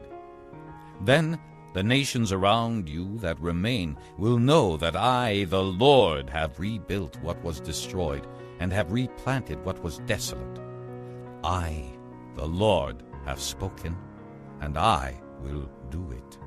This is what the sovereign Lord says. Once again I will yield to the plea of the house of Israel, and do this for them. I will make their people as numerous as sheep, as numerous as the flocks for offerings at Jerusalem during her appointed feasts. So will the ruined cities be filled with flocks of people. Then they will know that I am the Lord. Chapter 37. The hand of the Lord was upon me, and he brought me out by the Spirit of the Lord, and set me in the middle of a valley. It was full of bones. He led me back and forth among them, and I saw a great many bones on the floor of the valley, bones that were very dry. He asked me, Son of man, can these bones live? I said, O sovereign Lord, you alone know. Then he said to me, Prophesy to these bones, and say to them, Dry bones, hear the word of the Lord. This is what the sovereign Lord says to these bones. I will make breath enter you, and you will come to life. I will attach tendons to you, and make flesh come upon you, and cover you with skin. I will put breath in you, and you will come to life. Then you will know that I am the Lord. So I prophesied as I was commanded. And as I was prophesying, there was a noise, a rattling sound, and the bones came together, bone to bone. I looked, and tendons and flesh appeared on them, and skin covered them, but there was no breath in them. Then he said to me, Prophesy to the breath. Prophesy, Son of man, and say to it, This is what the sovereign Lord says. Come from the four winds, O breath, and breathe into these slain, that they may live. So I prophesied as he commanded me, and breath entered them. They came to life and stood up on their feet, a vast army. Then he said to me, Son of man, these bones are the whole house of Israel. They say, Our bones are dried up, and our hope is gone. We are cut off. Therefore prophesy and say to them, This is what the sovereign Lord says. O my people, I am going to open your graves and bring you up from them. I will bring you back to the land of Israel. Then you, my people, will know that I am the Lord when I open your graves and bring you up from them. I will put my spirit in you, and you will live, and I will settle you in your own land. Then you will know that I, the Lord, have spoken, and I have done it, declares the Lord. The word of the Lord came to me. Son of man, take a stick of wood and write on it, belonging to Judah and the Israelites associated with him. Then take another stick of wood and write on it, Ephraim's stick, belonging to Joseph and all the house of Israel associated with him. Join them together into one stick, so that they will become one in your hand. When your countrymen ask you, Won't you tell us what you mean by this? Say to them, This is what the sovereign Lord says.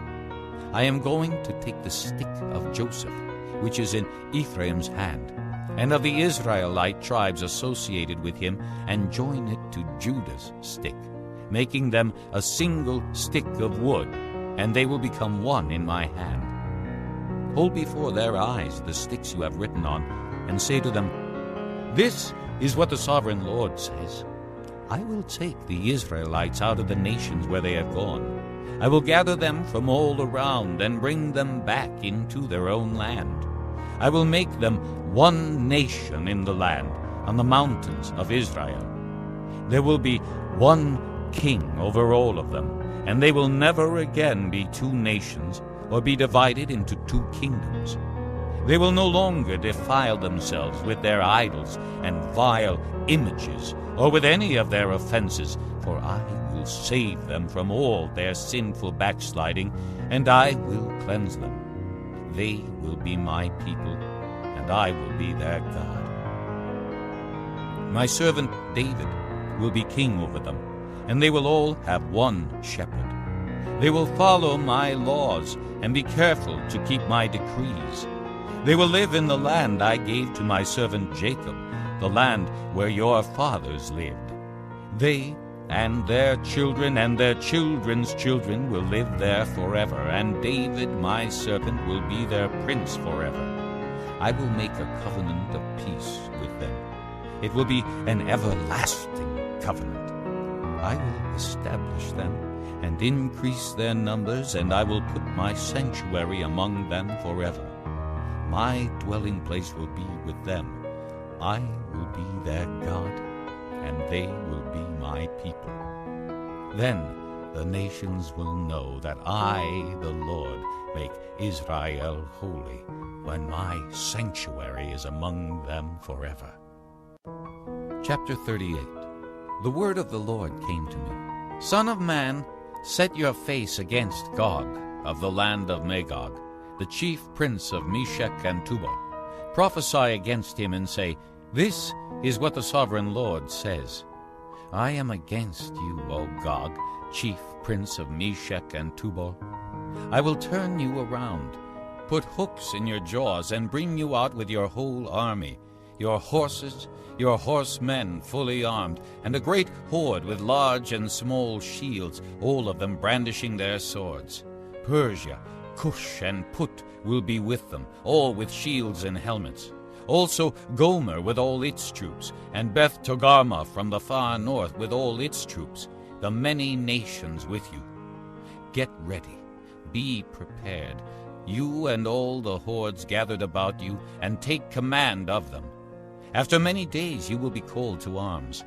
In future years you will invade a land that has recovered from war, whose people were gathered from many nations to the mountains of Israel, which had long been desolate. They had been brought out from the nations, and now all of them live in safety. You and all your troops and the many nations with you will go up, advancing like a storm. You will be like a cloud covering the land. This is what the sovereign Lord says. On that day, thoughts will come into your mind, and you will devise an evil scheme. You will say, I will invade a land of unwalled villages. I will attack a peaceful and unsuspecting people, all of them living without walls and without gates and bars. I will plunder and loot and turn my hand against the resettled ruins and the people gathered from the nations, rich in livestock and goods, living at the center of the land. Sheba and Dedan and the merchants of Tarshish and all her villages will say to you, Have you come to plunder? Have you gathered your hordes to loot, to carry off silver and gold, to take away livestock and goods, and to seize much plunder? Therefore, son of man, prophesy and say to Gog, This is what the sovereign Lord says. In that day when my people Israel are living in safety, will you not take notice of it? You will come from your place in the far north, you and many nations with you, all of them riding on horses, a great horde, a mighty army. You will advance against my people Israel like a cloud that covers the land. In days to come, O Gog, I will bring you against my land, so that the nations may know me when I show myself holy through you before their eyes. This is what the sovereign Lord says. Are you not the one I spoke of in former days by my servants, the prophets of Israel? At that time they prophesied for years that I would bring you against them. This is what will happen in that day. When Gog attacks the land of Israel, my hot anger will be aroused, declares the sovereign Lord. In my zeal and fiery wrath I declare that at that time there shall be a great earthquake in the land of Israel. The fish of the sea, the birds of the air, the beasts of the field, every creature that moves along the ground, and all the people on the face of the earth will tremble at my presence. The mountains will be overturned, the cliffs will crumble, and every wall will fall to the ground. I will summon a sword against Gog on all my mountains, declares the sovereign Lord. Every man's sword will be against his brother. I will execute judgment upon him with plague and bloodshed. I will pour down torrents of rain, hailstones, and burning sulfur on him and on his troops and on the many nations with him. And so I will show my greatness and my holiness, and I will make myself known in the sight of many nations. Then they will know that I am the Lord. Chapter 39. Son of man, prophesy against Gog, and say, This is what the sovereign Lord says. I am against you, O Gog, chief prince of Meshech and Tubal. I will turn you around and drag you along. I will bring you from the far north and send you against the mountains of Israel. Then I will strike your bow from your left hand and make your arrows drop from your right hand. On the mountains of Israel you will fall, you and all your troops and the nations with you. I will give you as food to all kinds of carrion birds and to the wild animals. You will fall in the open field, for I have spoken, declares the sovereign Lord. I will send fire on Magog and on those who live in safety in the coastlands, and they will know that I am the Lord. I will make known my holy name among my people Israel. I will no longer let my holy name be profaned, and the nations will know that I, the Lord, am the Holy One in Israel. It is coming. It will surely take place, declares the sovereign Lord. This is the day I have spoken of. Then those who live in the towns of Israel will go out and use the weapons for fuel and burn them up, the small and large shields, the bows and arrows, the war clubs and spears. For 7 years they will use them for fuel. They will not need to gather wood from the fields or cut it from the forests, because they will use the weapons for fuel. And they will plunder those who plundered them, and loot those who looted them, declares the sovereign Lord. On that day I will give Gog a burial place in Israel, in the valley of those who travel east toward the sea. It will block the way of travelers, because Gog and all his hordes will be buried there. So it will be called the Valley of Hamon-Gog. For 7 months the house of Israel will be burying them in order to cleanse the land. All the people of the land will bury them, and the day I am glorified will be a memorable day for them, declares the sovereign Lord. Men will be regularly employed to cleanse the land. Some will go throughout the land, and in addition to them, others will bury those that remain on the ground. At the end of the 7 months they will begin their search. As they go through the land and one of them sees a human bone, he will set up a marker beside it until the grave diggers have buried it in the valley of Hamon-Gog. Also, a town called Hamona will be there, and so they will cleanse the land. Son of man, this is what the sovereign Lord says. Call out to every kind of bird and all the wild animals. Assemble and come together from all around to the sacrifice I am preparing for you, the great sacrifice on the mountains of Israel. There you will eat flesh and drink blood. You will eat the flesh of mighty men and drink the blood of the princes of the earth as if they were rams and lambs, goats and bulls, all of them fattened animals from Bashan. At the sacrifice I am preparing for you, you will eat fat till you are glutted, and drink blood till you are drunk. At my table you will eat your fill of horses and riders, mighty men and soldiers of every kind, declares the sovereign Lord. I will display my glory among the nations, and all the nations will see the punishment I inflict and the hand I lay upon them. From that day forward the house of Israel will know that I am the Lord their God. And the nations will know that the people of Israel went into exile for their sin, because they were unfaithful to me. So I hid my face from them and handed them over to their enemies, and they all fell by the sword. I dealt with them according to their uncleanness and their offenses, and I hid my face from them. Therefore, this is what the sovereign Lord says. I will now bring Jacob back from captivity, and will have compassion on all the people of Israel, and I will be zealous for my holy name. They will forget their shame and all the unfaithfulness they showed toward me when they lived in safety in their land with no one to make them afraid. When I have brought them back from the nations and have gathered them from the countries of their enemies, I will show myself holy through them in the sight of many nations. Then they will know that I am the Lord their God. For though I sent them into exile among the nations, I will gather them to their own land, not leaving any behind.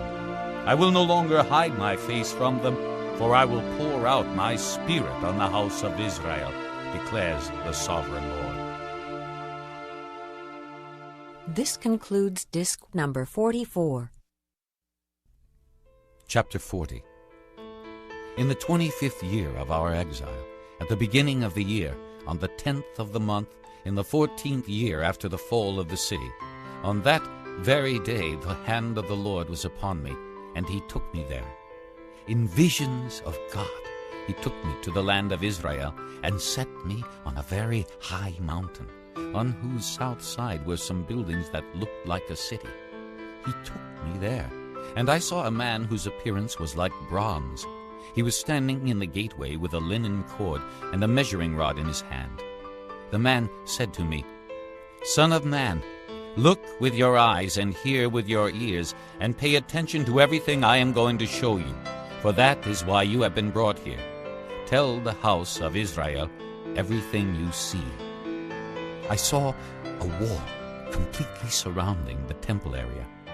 The length of the measuring rod in the man's hand was 6 long cubits, each of which was a cubit and a handbreadth. He measured the wall. It was 1 measuring rod thick and 1 rod high. Then he went to the gate facing east. He climbed its steps and measured the threshold of the gate. It was 1 rod deep. The alcoves for the guards were 1 rod long and 1 rod wide, and the projecting walls between the alcoves were 5 cubits thick. And the threshold of the gate next to the portico facing the temple was 1 rod deep. Then he measured the portico of the gateway. It was 8 cubits deep, and its jambs were 2 cubits thick. The portico of the gateway faced the temple. Inside the east gate were 3 alcoves on each side. The 3 had the same measurements, and the faces of the projecting walls on each side had the same measurements. Then he measured the width of the entrance to the gateway. It was 10 cubits, and its length was 13 cubits. In front of each alcove was a wall 1 cubit high, and the alcoves were 6 cubits square. Then he measured the gateway from the top of the rear wall of one alcove to the top of the opposite one. The distance was 25 cubits from one parapet opening to the opposite one. He measured along the faces of the projecting walls all around the inside of the gateway, 60 cubits. The measurement was up to the portico facing the courtyard. The distance from the entrance of the gateway to the far end of its portico was 50 cubits. The alcoves and the projecting walls inside the gateway were surmounted by narrow parapet openings all around, as was the portico. The openings all around faced inward. The faces of the projecting walls were decorated with palm trees. Then he brought me into the outer court. There I saw some rooms and a pavement that had been constructed all around the court. There were 30 rooms along the pavement. It abutted the sides of the gateways and was as wide as they were long. This was the lower pavement. Then he measured the distance from the inside of the lower gateway to the outside of the inner court. It was 100 cubits on the east side as well as on the north. Then he measured the length and width of the gate facing north, leading into the outer court. Its alcoves, 3 on each side, its projecting walls and its portico had the same measurements as those of the first gateway. It was 50 cubits long and 25 cubits wide. Its openings, its portico, and its palm tree decorations had the same measurements as those of the gate facing east. 7 steps led up to it, with its portico opposite them. There was a gate to the inner court facing the north gate, just as there was on the east. He measured from one gate to the opposite one. It was 100 cubits. Then he led me to the south side, and I saw a gate facing south. He measured its jambs and its portico, and they had the same measurements as the others. The gateway and its portico had narrow openings all around, like the openings of the others. It was 50 cubits long and 25 cubits wide. 7 steps led up to it, with its portico opposite them. It had palm tree decorations on the faces of the projecting walls on each side. The inner court also had a gate facing south, and he measured from this gate to the outer gate on the south side. It was 100 cubits. Then he brought me into the inner court through the south gate, and he measured the south gate. It had the same measurements as the other.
Chapter 41.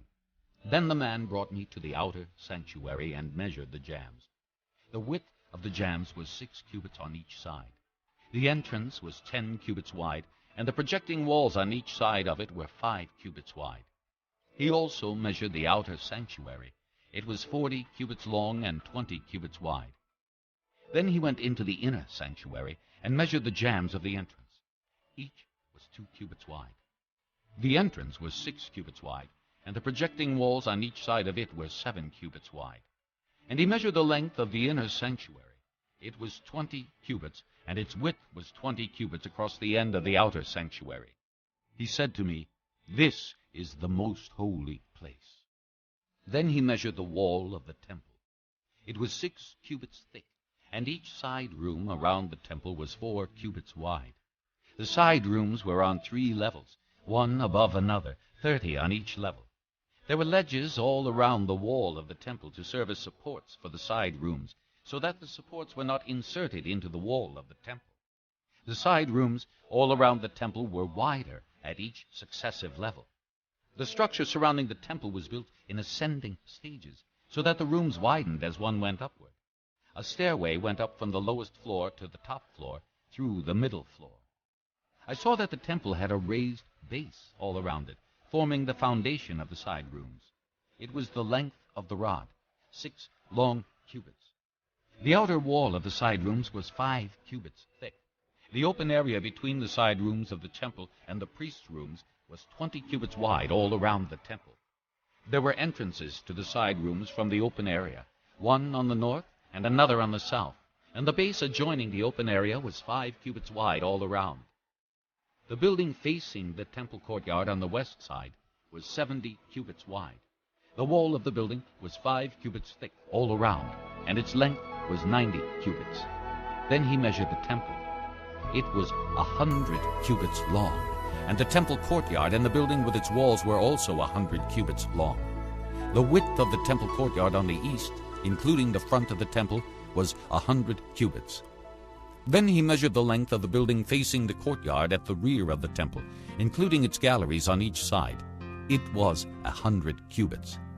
The outer sanctuary, the inner sanctuary, and the portico facing the court, as well as the thresholds and the narrow windows and galleries around the 3 of them, everything beyond and including the threshold was covered with wood. The floor, the wall up to the windows, and the windows were covered. In the space above the outside of the entrance to the inner sanctuary, and on the walls at regular intervals all around the inner and outer sanctuary, were carved cherubim and palm trees. Palm trees alternated with cherubim. Each cherub had 2 faces, the face of a man toward the palm tree on one side, and the face of a lion toward the palm tree on the other. They were carved all around the whole temple. From the floor to the area above the entrance, cherubim and palm trees were carved on the wall of the outer sanctuary. The outer sanctuary had a rectangular door frame, and the one at the front of the most holy place was similar. There was a wooden altar 3 cubits high and 2 cubits square. Its corners, its base, and its sides were of wood. The man said to me, "This is the table that is before the Lord." Both the outer sanctuary and the most holy place had double doors. Each door had 2 leaves, 2 hinged leaves for each door. And on the doors of the outer sanctuary were carved cherubim and palm trees like those carved on the walls, and there was a wooden overhang on the front of the portico. On the side walls of the portico were narrow windows with palm trees carved on each side. The side rooms of the temple also had overhangs. Chapter 42. Then the man led me northward into the outer court, and brought me to the rooms opposite the temple courtyard, and opposite the outer wall on the north side. The building whose door faced north was 100 cubits long and 50 cubits wide. Both in the section 20 cubits from the inner court, and in the section opposite the pavement of the outer court, gallery faced gallery at the 3 levels. In front of the rooms was an inner passageway 10 cubits wide and 100 cubits long. Their doors were on the north. Now the upper rooms were narrower, for the galleries took more space from them than from the rooms on the lower and middle floors of the building. The rooms on the 3rd floor had no pillars as the courts had, so they were smaller in floor space than those on the lower and middle floors. There was an outer wall parallel to the rooms and the outer court. It extended in front of the rooms for 50 cubits. While the row of rooms on the side next to the outer court was 50 cubits long, the row on the side nearest the sanctuary was 100 cubits long. The lower rooms had an entrance on the east side as one enters them from the outer court. On the south side, along the length of the wall of the outer court, adjoining the temple courtyard and opposite the outer wall, were rooms with a passageway in front of them. These were like the rooms on the north. They had the same length and width, with similar exits and dimensions. Similar to the doorways on the north were the doorways of the rooms on the south. There was a doorway at the beginning of the passageway that was parallel to the corresponding wall extending eastward, by which one enters the rooms. Then he said to me, "The north and south rooms facing the temple courtyard are the priests' rooms, where the priests who approach the Lord will eat the most holy offerings. There they will put the most holy offerings, the grain offerings, the sin offerings, and the guilt offerings, for the place is holy. Once the priests enter the holy precincts, they are not to go into the outer court until they leave behind the garments in which they minister, for these are holy. They are to put on other clothes before they go near the places that are for the people." When he had finished measuring what was inside the temple area, he led me out by the east gate and measured the area all around. He measured the east side with the measuring rod. It was 500 cubits. He measured the north side. It was 500 cubits by the measuring rod. He measured the south side. It was 500 cubits by the measuring rod. Then he turned to the west side and measured. It was 500 cubits by the measuring rod. So he measured the area on all four sides.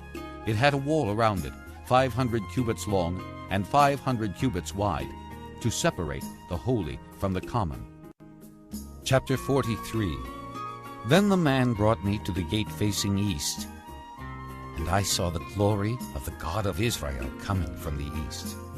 His voice was like the roar of rushing waters, and the land was radiant with his glory.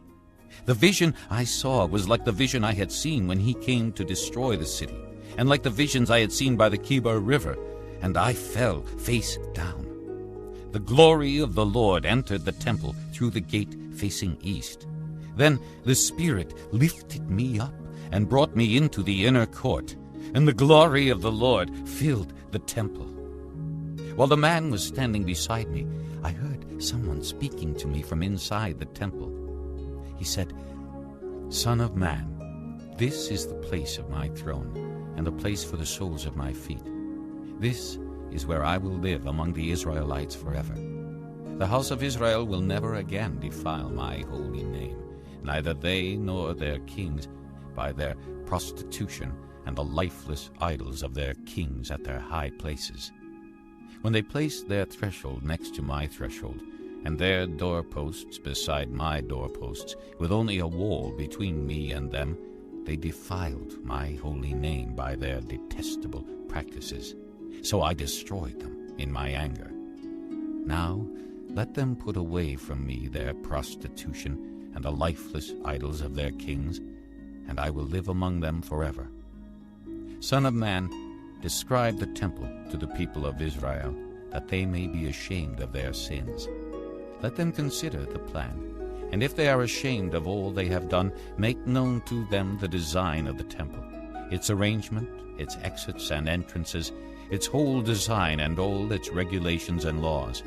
Write these down before them, so that they may be faithful to its design and follow all its regulations. This is the law of the temple. All the surrounding area on top of the mountain will be most holy. Such is the law of the temple. These are the measurements of the altar in long cubits, that cubit being a cubit and a handbreadth. Its gutter is a cubit deep and a cubit wide, with a rim of 1 span around the edge. And this is the height of the altar. From the gutter on the ground up to the lower ledge it is 2 cubits high and a cubit wide. And from the smaller ledge up to the larger ledge it is 4 cubits high and a cubit wide. The altar hearth is 4 cubits high, and 4 horns project upward from the hearth. The altar hearth is square, 12 cubits long and 12 cubits wide. The upper ledge also is square, 14 cubits long and 14 cubits wide, with a rim of half a cubit and a gutter of a cubit all around. The steps of the altar face east. Then he said to me, "Son of man, this is what the sovereign Lord says. These will be the regulations for sacrificing burnt offerings and sprinkling blood upon the altar when it is built. You are to give a young bull as a sin offering to the priests who are Levites of the family of Zadok, who come near to minister before me, declares the sovereign Lord. You are to take some of its blood and put it on the 4 horns of the altar, and on the 4 corners of the upper ledge, and all around the rim, and so purify the altar and make atonement for it. You are to take the bull for the sin offering and burn it in the designated part of the temple area outside the sanctuary. On the 2nd day, you are to offer a male goat without defect for a sin offering, and the altar is to be purified as it was purified with the bull. When you have finished purifying it, you are to offer a young bull and a ram from the flock, both without defect. You are to offer them before the Lord, and the priests are to sprinkle salt on them and sacrifice them as a burnt offering to the Lord. For 7 days you are to provide a male goat daily for a sin offering. You are also to provide a young bull and a ram from the flock, both without defect. For 7 days they are to make atonement for the altar and cleanse it. Thus they will dedicate it. At the end of these days, from the 8th day on, the priests are to present your burnt offerings and fellowship offerings on the altar. Then I will accept you, declares the sovereign Lord. Chapter 44. Then the man brought me back to the outer gate of the sanctuary, the one facing east, and it was shut. The Lord said to me, "This gate is to remain shut. It must not be opened. No one may enter through it. It is to remain shut because the Lord, the God of Israel, has entered through it. The prince himself is the only one who may sit inside the gateway to eat in the presence of the Lord. He is to enter by way of the portico of the gateway and go out the same way." Then the man brought me by way of the north gate to the front of the temple. I looked and saw the glory of the Lord filling the temple of the Lord, and I fell face down. The Lord said to me, "Son of man, look carefully, listen closely, and give attention to everything I tell you concerning all the regulations regarding the temple of the Lord. Give attention to the entrance of the temple and all the exits of the sanctuary. Say to the rebellious house of Israel, 'This is what the sovereign Lord says. Enough of your detestable practices, O house of Israel. In addition to all your other detestable practices, you brought foreigners, uncircumcised in heart and flesh, into my sanctuary, desecrating my temple while you offered me food, fat, and blood, and you broke my covenant. Instead of carrying out your duty in regard to my holy things, you put others in charge of my sanctuary. This is what the sovereign Lord says. No foreigner, uncircumcised in heart and flesh, is to enter my sanctuary, not even the foreigners who live among the Israelites. The Levites who went far from me when Israel went astray, and who wandered from me after their idols, must bear the consequences of their sin. They may serve in my sanctuary, having charge of the gates of the temple and serving in it. They may slaughter the burnt offerings and sacrifices for the people, and stand before the people and serve them. But because they served them in the presence of their idols, and made the house of Israel fall into sin, therefore I have sworn with uplifted hand that they must bear the consequences of their sin, declares the sovereign Lord. They are not to come near to serve me as priests, or come near any of my holy things, or my most holy offerings. They must bear the shame of their detestable practices. Yet I will put them in charge of the duties of the temple and all the work that is to be done in it. But the priests, who are Levites, and the descendants of Zadok, and who faithfully carried out the duties of my sanctuary when the Israelites went astray from me, are to come near to minister before me. They are to stand before me to offer sacrifices of fat and blood, declares the sovereign Lord. They alone are to enter my sanctuary. They alone are to come near my table to minister before me and perform my service. When they enter the gates of the inner court, they are to wear linen clothes. They must not wear any woolen garment while ministering at the gates of the inner court or inside the temple. They are to wear linen turbans on their heads and linen undergarments around their waists. They must not wear anything that makes them perspire. When they go out into the outer court where the people are, They are to take off the clothes they have been ministering in, and are to leave them in the sacred rooms and put on other clothes, so that they do not consecrate the people by means of their garments. They must not shave their heads, or let their hair grow long, but they are to keep the hair of their heads trimmed. No priest is to drink wine when he enters the inner court. They must not marry widows or divorced women. They may marry only virgins of Israelite descent, or widows of priests. They are to teach my people the difference between the holy and the common, and show them how to distinguish between the unclean and the clean. In any dispute, the priests are to serve as judges and decide it according to my ordinances. They are to keep my laws and my decrees for all my appointed feasts, and they are to keep my Sabbaths holy. A priest must not defile himself by going near a dead person. However, if the dead person was his father or mother, son or daughter, brother or unmarried sister, then he may defile himself. After he is cleansed, he must wait 7 days. On the day he goes into the inner court of the sanctuary to minister in the sanctuary, he is to offer a sin offering for himself, declares the sovereign Lord. I am to be the only inheritance the priests have. You are to give them no possession in Israel. I will be their possession. They will eat the grain offerings, the sin offerings, and the guilt offerings, and everything in Israel devoted to the Lord will belong to them. The best of all the first fruits and of all your special gifts will belong to the priests.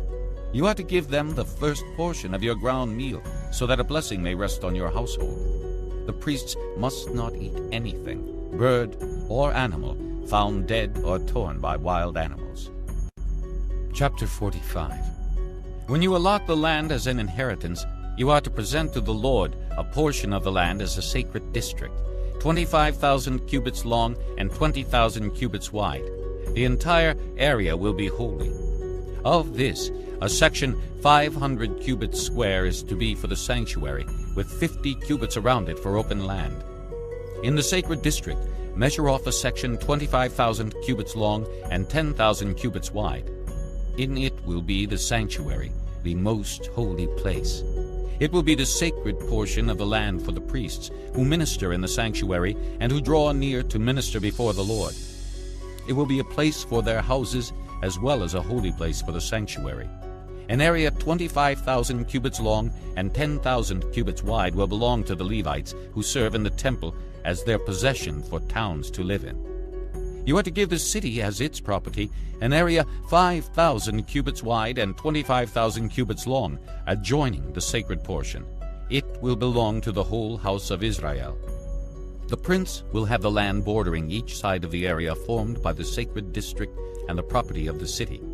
It will extend westward from the west side and eastward from the east side, running lengthwise from the western to the eastern border, parallel to one of the tribal portions. This land will be his possession in Israel. And my princes will no longer oppress my people, but will allow the house of Israel to possess the land according to their tribes. This is what the sovereign Lord says. You have gone far enough, O princes of Israel. Give up your violence and oppression, and do what is just and right. Stop dispossessing my people, declares the sovereign Lord. You are to use accurate scales, an accurate ephah and an accurate bath. The ephah and the bath are to be the same size, the bath containing 1/10 of a homer and the ephah 1/10 of a homer. The homer is to be the standard measure for both. The shekel is to consist of 20 gerahs. 20 shekels plus 25 shekels plus 15 shekels equal 1 minna. This is the special gift you are to offer. 1/6 of an ephah from each homer of wheat, and 1/6 of an ephah from each homer of barley. The prescribed portion of oil, measured by the bath, is 1/10 of a bath from each core, which consists of 10 baths, or 1 homer, for 10 baths are equivalent to a homer.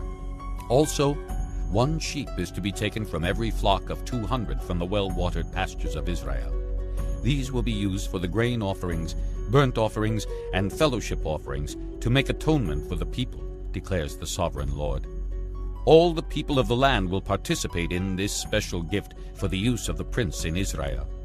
It will be the duty of the prince to provide the burnt offerings, grain offerings, and drink offerings at the festivals, the new moons and the Sabbaths, at all the appointed feasts of the house of Israel. He will provide the sin offerings, grain offerings, burnt offerings, and fellowship offerings to make atonement for the house of Israel. This is what the sovereign Lord says. In the first month, on the first day, you are to take a young bull without defect and purify the sanctuary. The priest is to take some of the blood of the sin offering and put it on the doorposts of the temple, on the four corners of the upper ledge of the altar, and on the gateposts of the inner court. You are to do the same on the seventh day of the month for anyone who sins unintentionally or through ignorance. So you are to make atonement for the temple. In the first month, on the 14th day, you are to observe the Passover, a feast lasting 7 days, during which you shall eat bread made without yeast. On that day, the prince is to provide a bull as a sin offering for himself and for all the people of the land. Every day during the 7 days of the feast, he is to provide 7 bulls and 7 rams without defect as a burnt offering to the Lord, and a male goat for a sin offering. He is to provide as a grain offering an ephah for each bull, and an ephah for each ram, along with a hin of oil for each ephah. During the 7 days of the feast, which begins in the 7th month on the 15th day, he is to make the same provision for sin offerings, burnt offerings, grain offerings, and oil. Chapter 46. This is what the sovereign Lord says. The gate of the inner court facing east is to be shut on the 6 working days, but on the Sabbath day and on the day of the new moon it is to be opened. The prince is to enter from the outside through the portico of the gateway and stand by the gate post. The priests are to sacrifice his burnt offering and his fellowship offerings. He is to worship at the threshold of the gateway and then go out, for the gate will not be shut until evening. On the Sabbaths and new moons the people of the land are to worship in the presence of the Lord at the entrance to that gateway. The burnt offering the prince brings to the Lord on the Sabbath day is to be 6 male lambs and a ram, all without defect. The grain offering given with the ram is to be an ephah, and the grain offering with the lambs is to be as much as he pleases, along with a hin of oil for each ephah. On the day of the new moon he is to offer a young bull, 6 lambs, and a ram, all without defect. He is to provide as a grain offering 1 ephah with the bull, 1 ephah with the ram, and with the lambs as much as he wants to give, along with a hin of oil with each ephah. When the prince enters, he is to go in through the portico of the gateway, and he is to come out the same way. When the people of the land come before the Lord at the appointed feasts, whoever enters by the north gate to worship is to go out the south gate, and whoever enters by the south gate is to go out the north gate.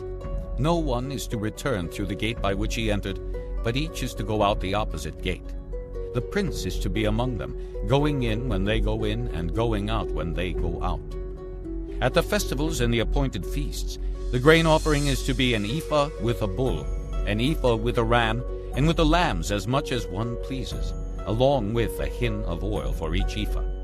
When the prince provides a free will offering to the Lord, whether a burnt offering or fellowship offerings, the gate facing east is to be opened for him. He shall offer his burnt offering or his fellowship offerings as he does on the Sabbath day. Then he shall go out, and after he has gone out the gate will be shut. Every day you are to provide a year-old lamb without defect for a burnt offering to the Lord. Morning by morning you shall provide it. You are also to provide with it morning by morning a grain offering, consisting of 1/6 of an ephah with 1/3 of a hin of oil to moisten the flour. The presenting of this grain offering to the Lord is a lasting ordinance. So the lamb and the grain offering and the oil shall be provided morning by morning for a regular burnt offering. This is what the sovereign Lord says. If the prince makes a gift from his inheritance to one of his sons, it will also belong to his descendants. It is to be their property by inheritance. If, however, he makes a gift from his inheritance to one of his servants, the servant may keep it until the year of freedom, then it will revert to the prince. His inheritance belongs to his sons only. It is theirs. The prince must not take any of the inheritance of the people, driving them off their property. He is to give his sons their inheritance out of his own property, so that none of my people will be separated from his property. Then the man brought me through the entrance at the side of the gate to the sacred rooms facing north, which belonged to the priests, and showed me a place at the western end. He said to me, "This is the place where the priests will cook the guilt offering and the sin offering and bake the grain offering, to avoid bringing them into the outer court and consecrating the people."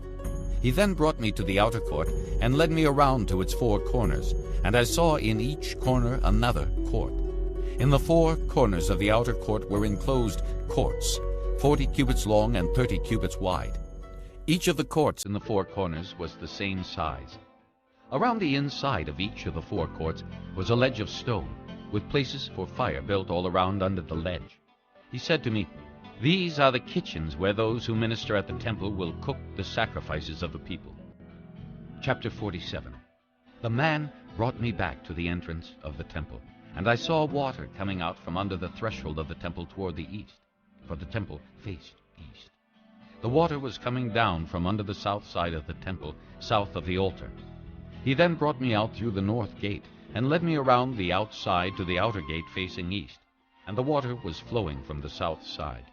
As the man went eastward with a measuring line in his hand, he measured off 1,000 cubits, and then led me through water that was ankle deep. He measured off another 1,000 cubits, and led me through water that was knee deep. He measured off another 1,000, and led me through water that was up to the waist. He measured off another 1,000, but now it was a river that I could not cross, because the water had risen and was deep enough to swim in, a river that no one could cross. He asked me, "Son of man, do you see this?" Then he led me back to the bank of the river. When I arrived there, I saw a great number of trees on each side of the river. He said to me, "This water flows toward the eastern region and goes down into the Arabah, where it enters the sea. When it empties into the sea, the water there becomes fresh. Swarms of living creatures will live wherever the river flows. There will be large numbers of fish, because this water flows there and makes the salt water fresh. So where the river flows, everything will live. Fishermen will stand along the shore. From En-Gedi to En-Eglaim there will be places for spreading nets. The fish will be of many kinds, like the fish of the great sea. But the swamps and marshes will not become fresh. They will be left for salt. Fruit trees of all kinds will grow on both banks of the river. Their leaves will not wither, nor will their fruit fail. Every month they will bear, because the water from the sanctuary flows to them. Their fruit will serve for food, and their leaves for healing." This is what the sovereign Lord says. "These are the boundaries by which you are to divide the land for an inheritance among the 12 tribes of Israel, with 2 portions for Joseph. You are to divide it equally among them.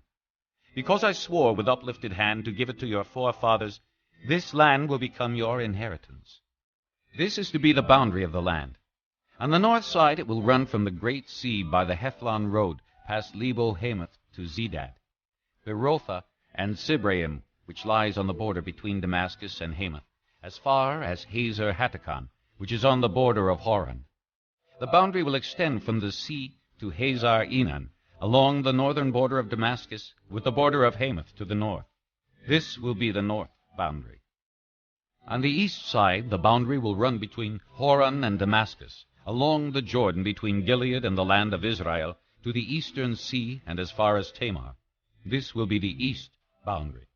On the south side, it will run from Tamar as far as the waters of Meribah Kadesh, then along the Wadi of Egypt to the Great Sea. This will be the south boundary. On the west side, the Great Sea will be the boundary to a point opposite Lebo-Hamath. This will be the west boundary. You are to distribute this land among yourselves according to the tribes of Israel. You are to allot it as an inheritance for yourselves and for the aliens who have settled among you and who have children. You are to consider them as native-born Israelites. Along with you, they are to be allotted an inheritance among the tribes of Israel. In whatever tribe the alien settles, there you are to give him his inheritance, declares the sovereign Lord. Chapter 48. These are the tribes listed by name. At the northern frontier, Dan will have 1 portion. It will follow the Hethlon road to Lebo-Hamath. Hazar Enan and the northern border of Damascus next to Hamath will be part of its border from the east side to the west side. Asher will have one portion. It will border the territory of Dan from east to west. Naphtali will have one portion. It will border the territory of Asher from east to west. Manasseh will have one portion. It will border the territory of Naphtali from east to west. Ephraim will have one portion. It will border the territory of Manasseh from east to west. Reuben will have one portion. It will border the territory of Ephraim from east to west. Judah will have one portion. It will border the territory of Reuben from east to west. Bordering the territory of Judah from east to west will be the portion you are to present as a special gift. It will be 25,000 cubits wide, and its length from east to west will equal one of the tribal portions.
cubits will be 3 gates, the gate of Simeon, the gate of Issachar, and the gate of Zebulun. On the west side, which is 4,500 cubits long, will be 3 gates, the gate of Gad, the gate of Asher, and the gate of Naphtali. The distance all around will be 18,000 cubits, and the name of the city from that time on will be, The Lord is There.